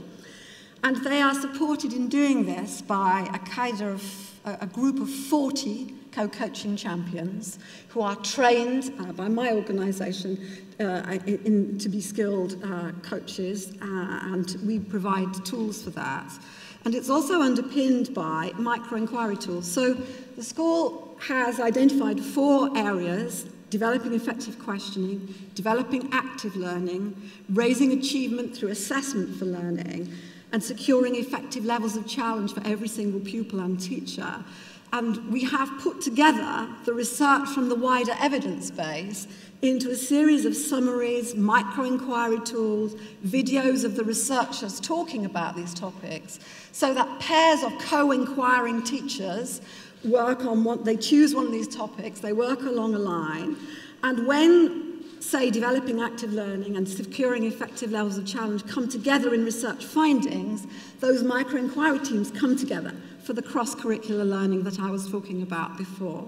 So, and as their own inquiries and learning moves forward, they then start to put forward their own research for publishing on this research route map that appears on the school's virtual learning environment.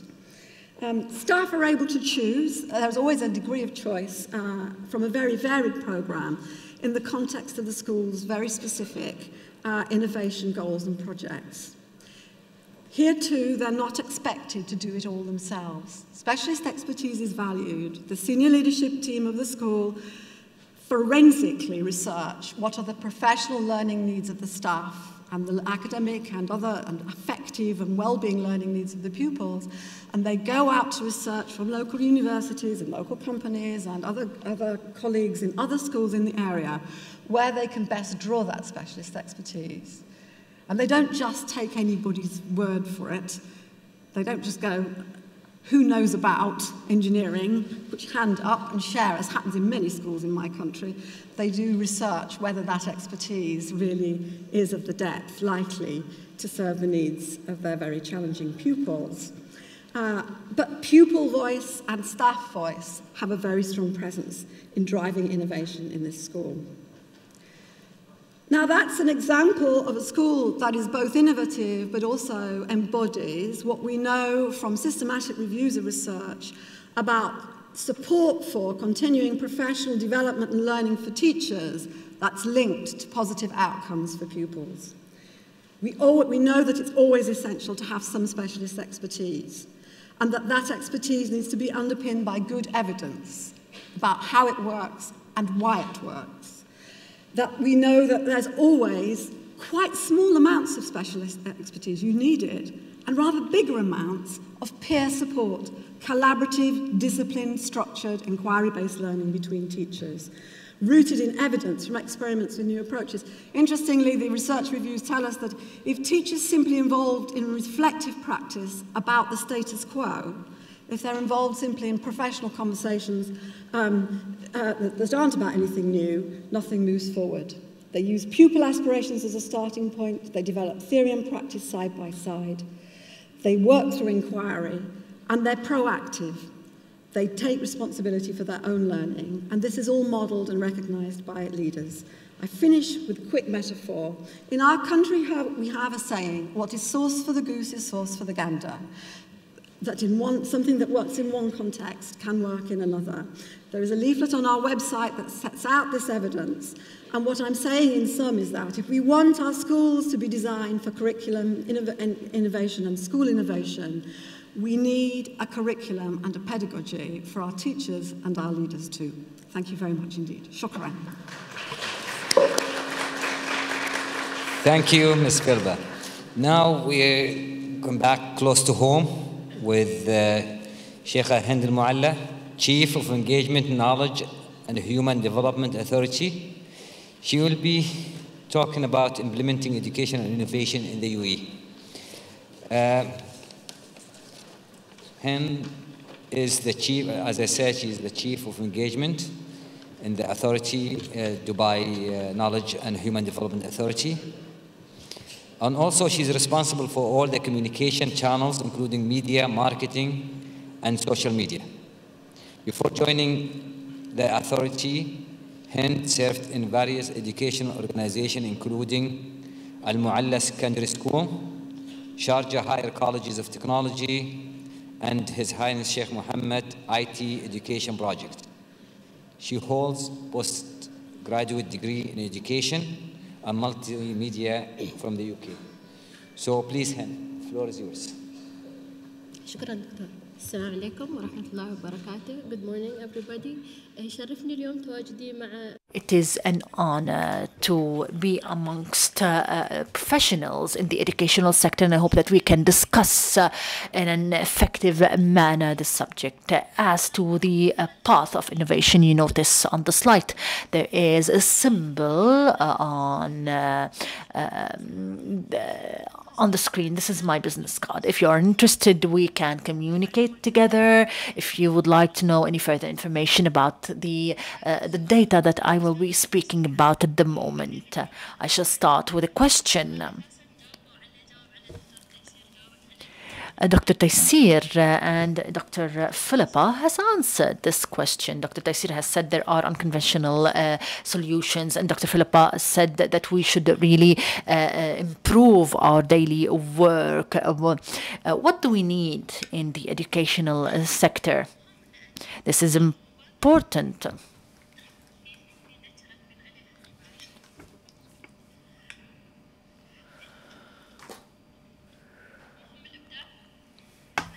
Is it important, innovation? It is. Why? Especially in education. It is one of the most important factors for future development of growth in any sector whatsoever. Our definition for innovation, a third definition, new practices to raise the level of performance. It's a different situation, definitely. I'm talking about the situation of education in Dubai, which needs different solutions. Scholastic education, you notice that the rate of students in private schools, 90%, because most of the students in Dubai get private schooling. 15 different methodologies. The number of Emirati students in private schools, 57%. of the nationals have chosen private schooling. In the year 2007, the World Bank has issued a report. It speaks about reforming education in the MENA region. It speaks about different experiences. What are the things that we should manage in order to develop? He spoke about 3 different factors: engineering, architecture, and accountability and incentives. Architecture and engineering talks about the methodologies, the management, the curricula, the teachers. This always needs huge investment from the countries. The accountability says that education should serve the nationals and the expats, and the incentives, how to give incentives to those who work in a good manner. The report says that in the MENA region, all the focus in the issue of reform of education through engineering. We build schools, train teachers, focus on methodologies. This is important and has given us important results. Number of students have increased, unemployment decreased. This is important, but we have reached a stage where engineering or architecture is not enough.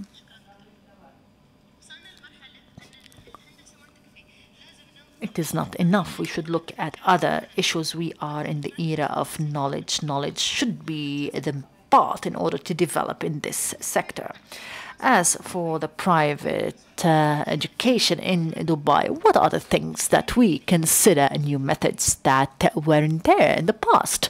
Transparency. This is of vital importance. We should talk about transparency. Why? Because to level up with the quality of education is not the sole responsibility of the school or the government or the parents or the students. Everyone is responsible. And how are they responsible? Via knowledge, via information, says Dr. Taysir, is of vital importance so that we might develop to make comparisons worldwide. I know my level on the level of the UAE, on the level of the nation. How can I compare between me and the world? Am I developed? Am I belated in this development? This is of vital importance to focus on successful practices. First of all, when it comes to transparency, the path that we have followed in this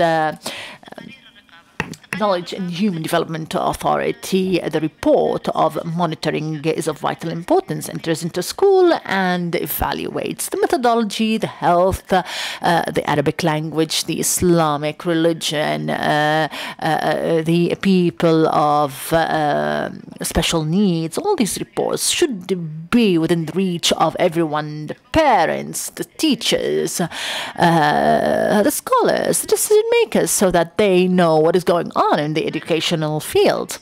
The reports for us are there for all the people who have this status or who can get the applications downloaded on iPhone and other Android mechanisms. The report defines the performance of the schools on 4 levels: not acceptable, acceptable, good, and excellent. The not acceptable schools have closed now. It was the decision of the parents. They have decided because they've seen the reports.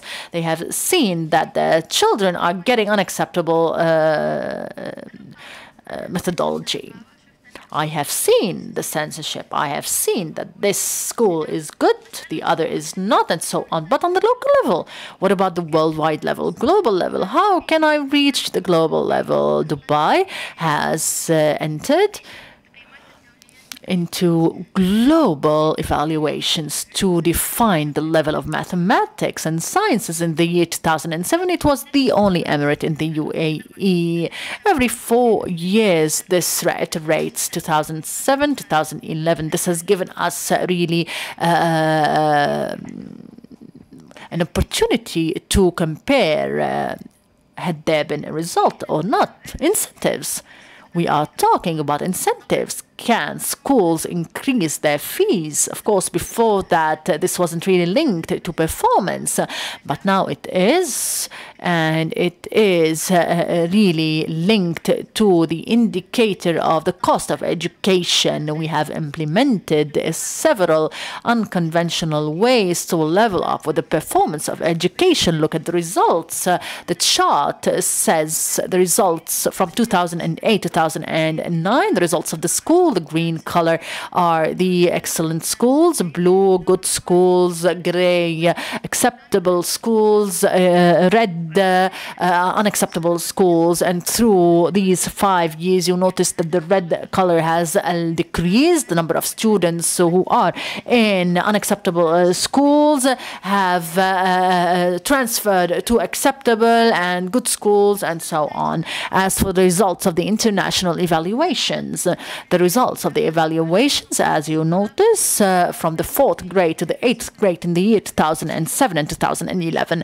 As for the 4th grade, you notice in the mathematics, the difference was about 24 points in levels of the international evaluations is very high if you compare it to the countries that were able to achieve 24 points between the first session and the second session. The number is huge. The same applies to the sciences. In the second class, rise in the mathematics, but not in the sciences. As for the points, what is 440 or 50 or 400 or 500 or 600? 400 is a weak level. From 475 is a medium, 550 high level, and above 600 is a developed level. These are the global evaluations, as I said, in Dubai, 15 different methodologies. Is this a challenge? Is this an opportunity? In terms of the different curriculums, we can notice that some curricula have a high level, others have a medium level, and other curricula have a low level.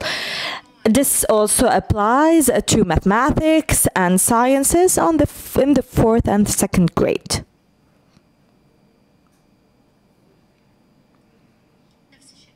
This is the same, as you can see. This difference pushed us to think about a way to benefit from these differences. Instead of it being considered as a challenge, it should be a source of benefit for the schools and curricula to benefit from one another. And this is through the experience or positive practices sharing. So we have an approach that focuses on developing the learners. He talked about Einstein. We cannot change the world that we live in. We can change the way we think about the things and focus on the positive things in life. We live in this society. In journalism, we focus on the points of weakness points. We also, if we focus on weakness point, it will increase. If we focus on points of force, it will increase also. So I will show you now.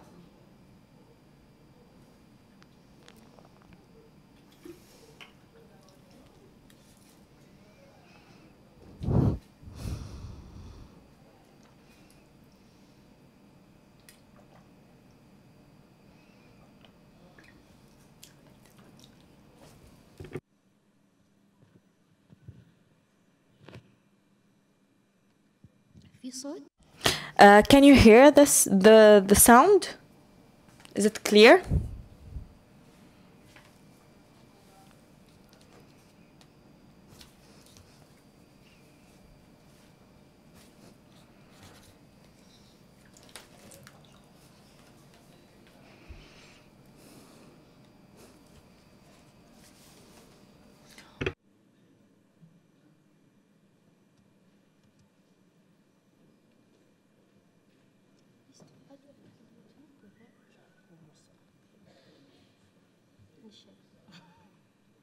And strengths. What if between us we create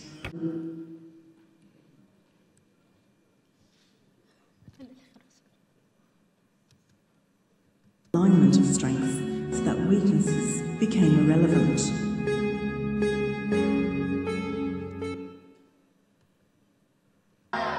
يتميز قطاع التعليم الخاص في دبي بطبيعة فريدة، حيث يلتحق حوالي 90% من الطلبة بمدارس خاصة.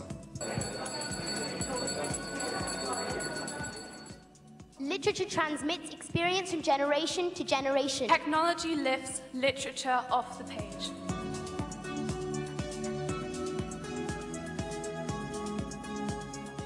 The continued growth of Dubai's economy depends on a private education sector that is dynamic, collaborative and world-class. It would be fabulous for us to see the barriers broken down between schools across Dubai and a culture of collaboration and working together taking shape. When we take them through independent learning, they should know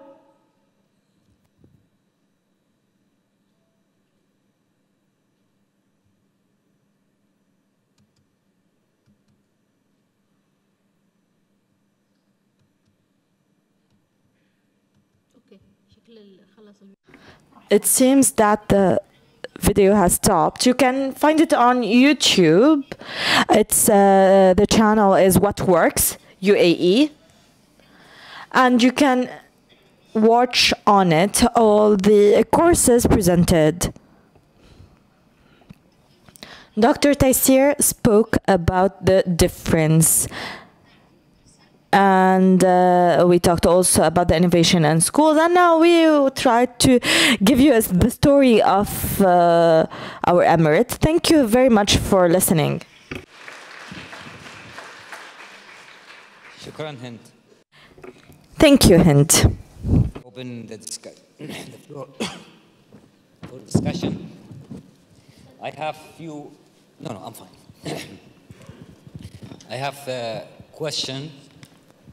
As the chairman, I have the right before anybody else to speak. I will ask my panel. Number one, okay, we have innovators. They send them to study. You pick them up from high school. They go study in the universities. And then they come back. What's the role of the government to how to utilize these innovators? That's one question. And my second, parents, and especially for Dr. Taysir, parents and gifted. Every parent thinks that his child is gifted. What do you tell parents how to choose? I mean, not to choose, but how to know that your child is gifted, really gifted, not just because you are a mother or you are a father, you think that your child is gifted. No. What are the signs that your child is gifted? And my third question is regarding, I mean, for Ms. Hind, 85% of students are from other countries. You are being innovative. How utilize those? Are they going to be here or they leaving those students? How do Dubai or UAE benefit from those gifted, innovative students who's not from UAE? These are my three questions, then I'll open the floor. Yes, please.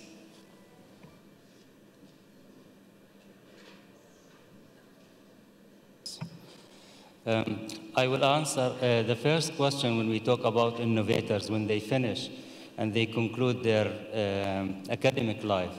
Then we are talking about national agenda. For that reason, I was talking about national agenda.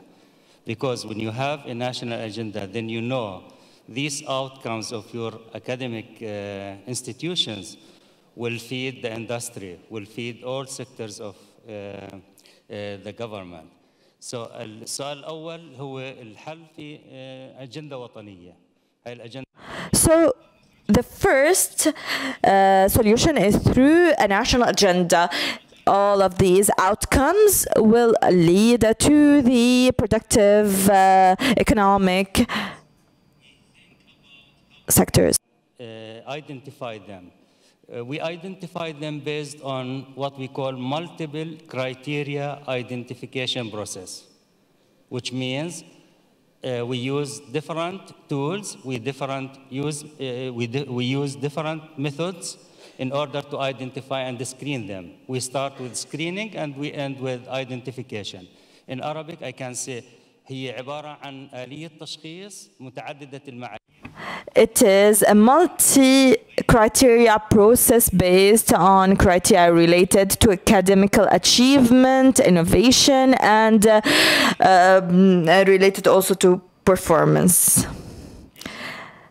Last question is about parenting. We always talk about parenting the gifted because the parents should know about the social emotional needs of their kids, first of all. Second, they have to provide a rich environment.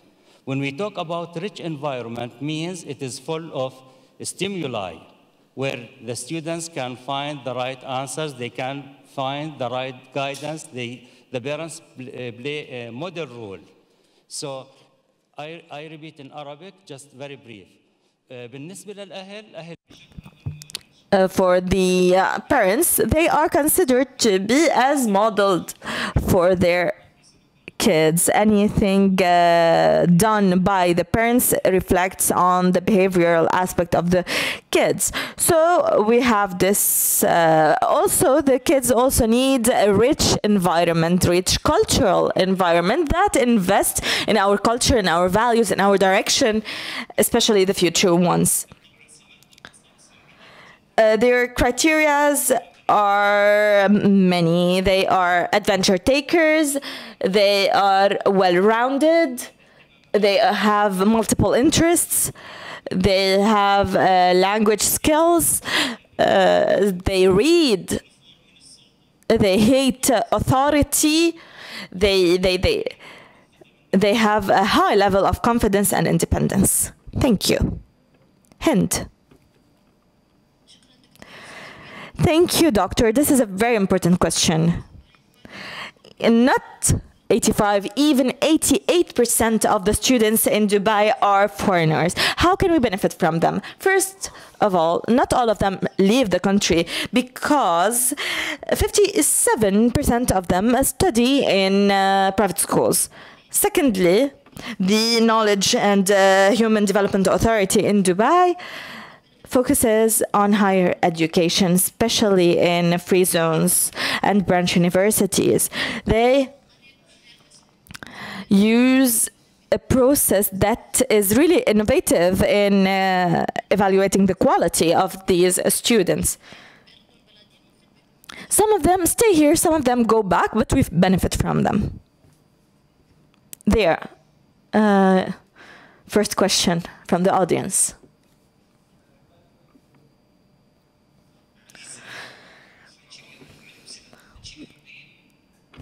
I will.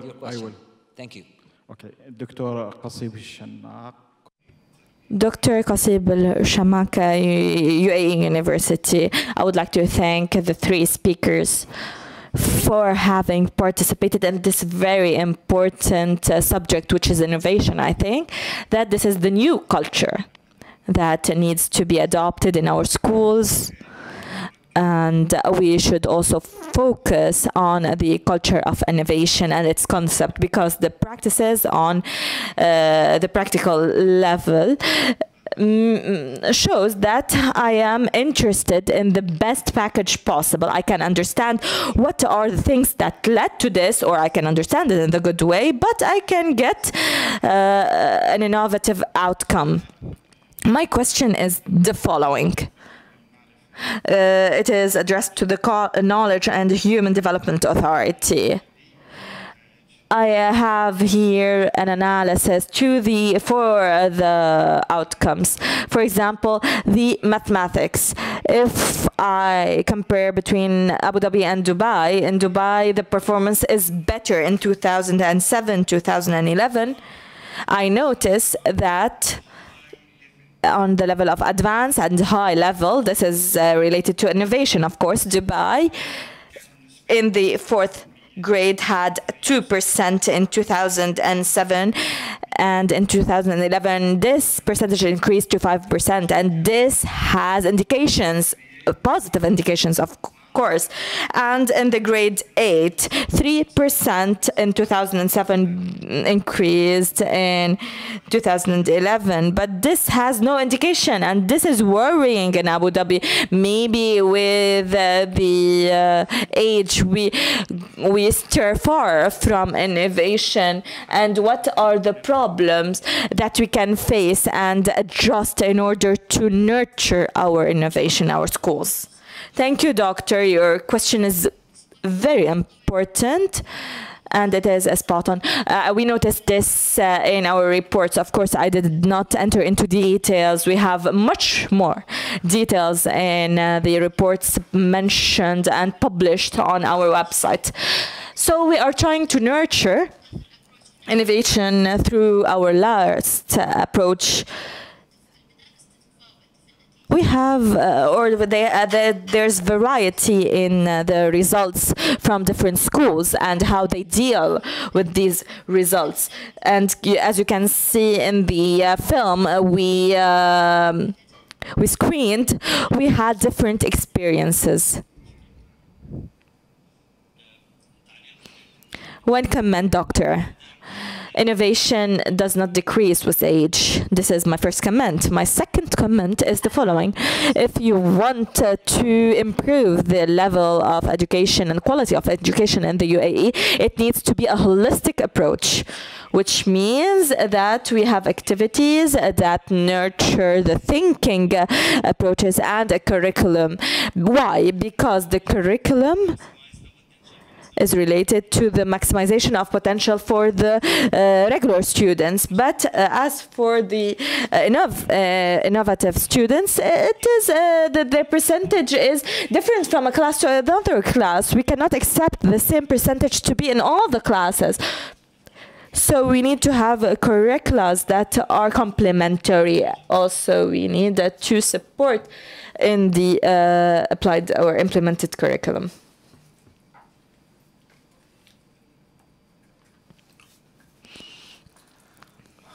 Ahmed Al-Bastaki, Emirates National School. I have 3 questions. One question to Dr. Taysir, one to Dr. Hind, and one to Ms. Philippa. Dr. Taysir, I'm talking about innovators, especially in the Arab world and the UAE. This is related to the nature of our work, of course. Innovators are discovered through programs, and as you said, we have different programs applied worldwide. Why don't we have such programs to discover our innovative students, creative students? And through my experience, I know that we have a high number of these creative students that we cannot prepare, we cannot help and monitor. So another question to Ms. Hind. What's the responsibility of the ministry in understanding helping the innovators on the national level? There are a lot of people who are creative. What you are saying is very nice, but on the practical level, we did not find that this is implemented, especially in some countries. If they find a creative student, they allow him to skip classes because he is very bright and smart. And this is the case in other countries, but in the UAE, we are not witnessing such an approach. My third question is to Ms. Philippa. You spoke about a very important model, innovative curricula and schools. Here, in the majority of the countries of the world, curricula are follow the conditions imposed by the ministry and the government. So when you try to implement or to create innovative schools or curricula, how can you get the approval and coordinate with the ministerial authorities in order to implement such schools and curricula? Thank you. Before giving them the floor, concerning the programs for the innovators and creative students, Dr. Jamal based on Sheikh Mansour's directives. Ever since 1999, we have graduates who are graduating from Harvard, Stanford, very distinguished universities, and they are gifted, of course. If you are talking about the students in government schools who are young, we have we tried to implement such projects, but what Dr. Taysir is talking about, we don't know. We don't have an evaluation, and we don't have a campaign of awareness raising. The programs are there, but is there an improvement? I think yes. Go ahead, doctor. Your question is very important. The first point, when we talk about creative and innovative students, we talk about legislations. This law, for example, if I want to go and get a driving license, they ask me, are you of special needs? You cannot drive a car. So by law, you have, or I can get benefits. Now, it's the same thing applies to innovator or creative students. If you get this title, or to get this title, you can get special benefits that come with such a title. So every individual, based on his characteristics, gets his fair share of high-quality education. So this will improve the level of education, and this also will benefit those who are specially gifted. And this will lead to innovation on the international level. You talked about the TENS study. In Finland, they have the best program, and in Germany they have the best program for general education. In order to find the innovators, you need to evaluate them, and this is true. Now we have a network of academics, and we welcome any Arab scholar to join us. And this can be implemented in the UAE. Don't be so pessimistic about the UAE, because education in the UAE is, in quality speaking, it's better than in a lot of countries, Arab countries, of course. But we, as I said, try to focus on the good points, on the positive points in order to improve. Thank you, doctor, for your question. Concerning the role of the ministry, you have, of course, the ministry has different projects for the care for innovators.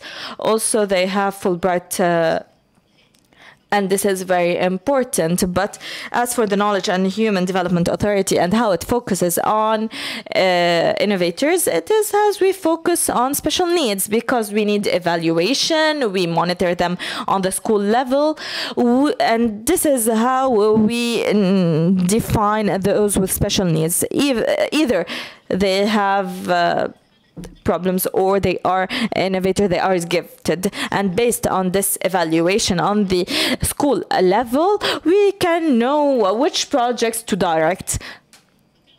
So if the school, or the better the school takes care of this side, the better its general education level gets. Thank you.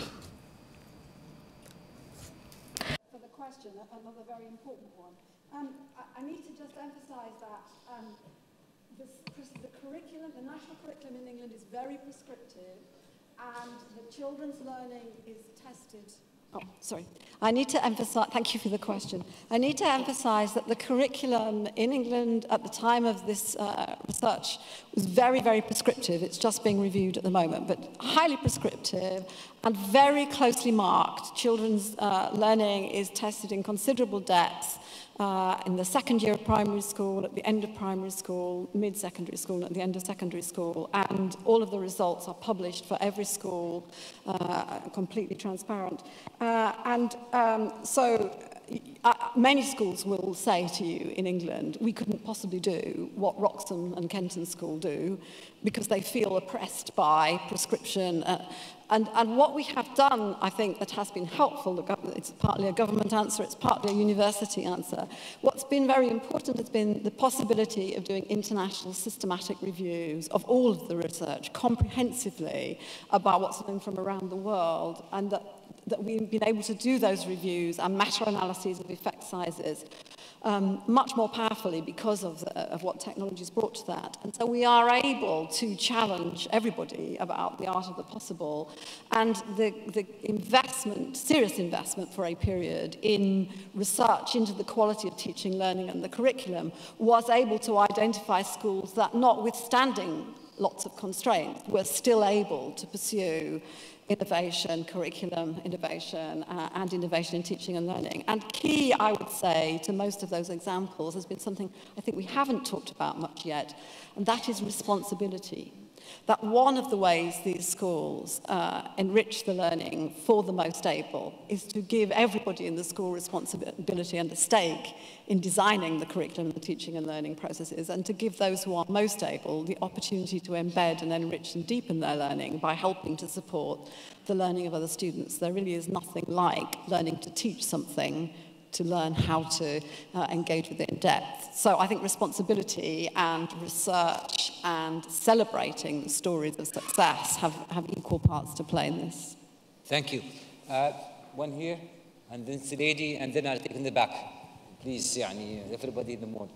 Okay, and one question, please. One question. I have comment, no comment. Okay. Comment, make it short, please. Because we have 12 minutes. Please, go ahead. Abdullah Al-Awadi. I am talking based on an experience of 27 years of education experience. And I think I have the right to salute the institution for the ECSSR for hosting such a conference. Now we need, the UAE needs to be in the level or in the phase of producing knowledge. In the 70s or 60s, the student, I would like to cite one example about innovation. And as students back then, we entered one class and we saw the chairs like this, and we saw a conference that was and we asked the students to change the layout of the class. So we put all the chairs in the shape of a crescent, and then the teachers entered. And this is an example that shows that innovation environment is much better now. Another thing, the outcomes, the education outcomes in the UAE is among the best. There's, of course, indicators that show that all the students that went abroad and studied from the UAE never failed. We had the percentage of failures was 0. So, of course, I have some comments and some okay, one last thing. For the UAE University, we studied in the UAE University, and the UAE University is considered as the mother of all universities. So then we went to Europe, to the US, we got our master's, our PhD, and we came back to this environment, and we're still producing in this environment. All that we need is the preparation of the innovation environment and benefiting from the power of the knowledge. Today, it is much better now than it used to be. Today, the kid who has 1 year old can use all the techniques. For instance, now I don't know how to open this device. Get me a kid who's 1 year old, he can open it with just one finger. So the kindergarten is enough to enrich such skills.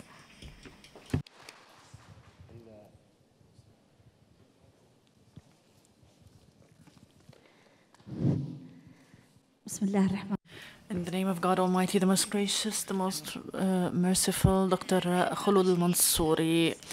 I would like to thank the ECSSR for receiving and hosting this conference titled The Future of Education in the UAE. I would like to thank the three speakers. Good summary for innovation and its status in this framework. My intervention is the following. I have worked for Dubai Knowledge, and their experience is good. There is innovation. There is a product of knowledge and care for innovation. And as I said, what is the innovation or the change that has been added to this field? Transparency, one of the most important aspects of success, which we should focus on, reaching the information online in an easy manner. You can get any lecture or any session, a complete session easily. Online information is of vital importance for us as researchers. Therefore, there is innovation to gather the best products and what works. I have attended all the workshops, and in reality for schools, it was a problem. How did the school get an excellence note? But when they saw what was in these schools, this has become normal. If we keep up this path of innovation so that not all our experiences are only bubbles and they end. If we continue on this path, we will reach success for sure. We oversee higher education and taking care of students who are joining universities. I hope that some of the practices at the Ministry of Education would march on the same path, because they have basic needs to participate or contribute parents and to close school according to parents. This is excellent, because the parents should realize that if we want to develop education, we should be partners. So education in the UAE hopefully will be a success, and our ambitions are high, and it should start with education. Thank you.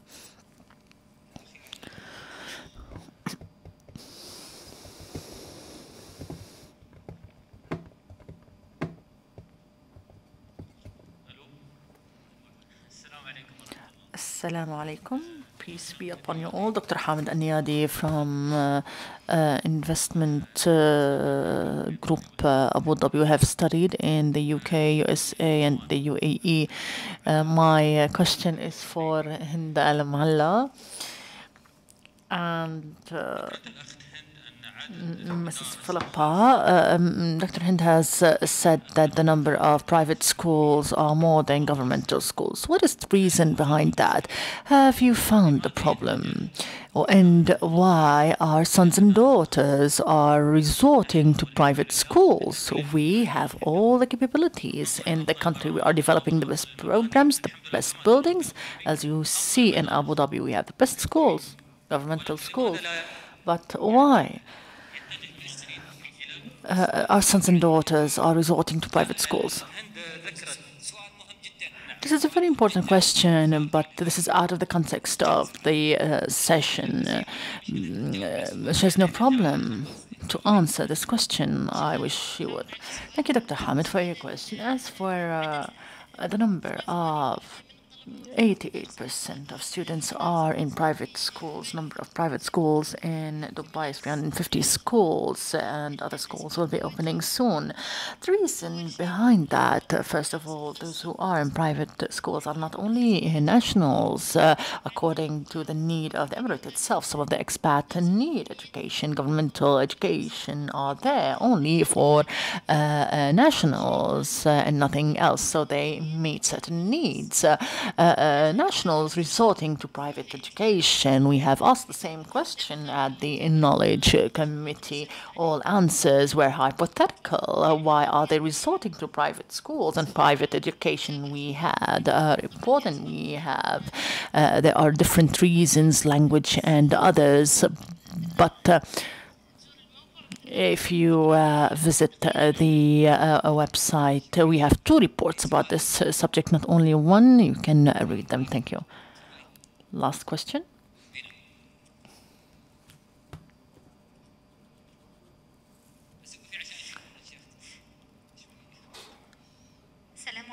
Assalamu alaikum. Peace be upon you all. Dr. Shireen Fathi from Egypt. I live here in Dubai. Before I mention my question, the question asked before me why we have more private schools than public. I had an experience 2 weeks ago with my sons. I was surprised that the directive of the UAE asks for governmental schools. So they have no languages such as mathematics and sciences, which should be studied in the Arabic language. My sons in Egypt used to study in private schools which teach languages, and that's why I resorted to private schools, and that's why expats resort to private schools. And why is this in the UAE? Why are the mathematics and sciences are taught in Arabic and not in other language? You can do both. You can teach it in Arabic and in the English language or other languages. My question is the following. The title of the conference is amazing. We are all really seeing that our sons are different than us. Their minds and their innovations are clear since infancy. The methodologies that are being spoken about in the conference is amazing, but implementation is via the teachers. Are schools preparing teachers well to be able to discover the students that are able to innovate, the talented students? Thank you. I'm not sure if they have experience in that, but I think you shall find your answer in the next session's last question.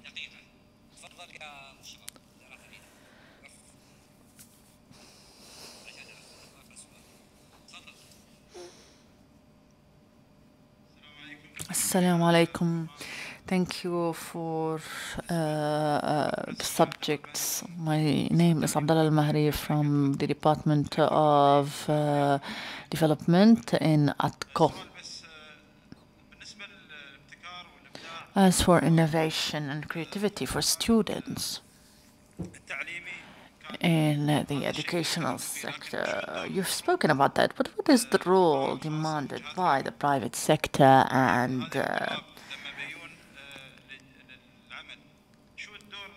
what is the role demanded by the labor sector to contribute in innovation? Private sector has a huge role to play. Educational institutions lie within the private sector. If there is a talented student working in an economic institution, for instance, his product will reflect on this company in Europe and the USA. A part of the gains of these companies are gone to the educational institutions.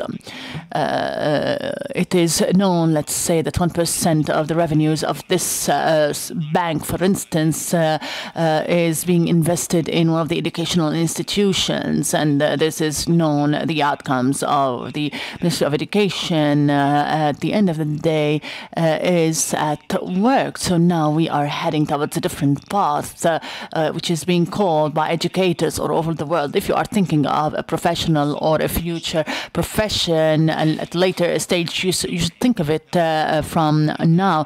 If there should be a kind of complementarity between different aspects. So we shouldn't really think about finding job opportunities laid on the government or private sectors, but there are talented people who can create employments, new employments and new jobs, which will be in the future their own jobs.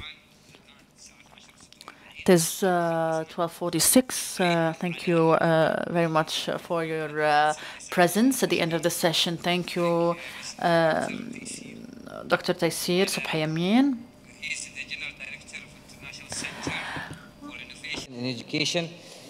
Also, I would like to thank Ms. Felba from the Chief Executive Center for the Use of Research and Evidence, and أخي وليس آخرا الأخت هند المعلى, Chief of Engagement, Knowledge of Human Development. I really thank you for very informative lectures, and I hope this is a start for the continuation of this important conference. Thank you for coming. Take a break. We'll be back in 1 o'clock. Thank you.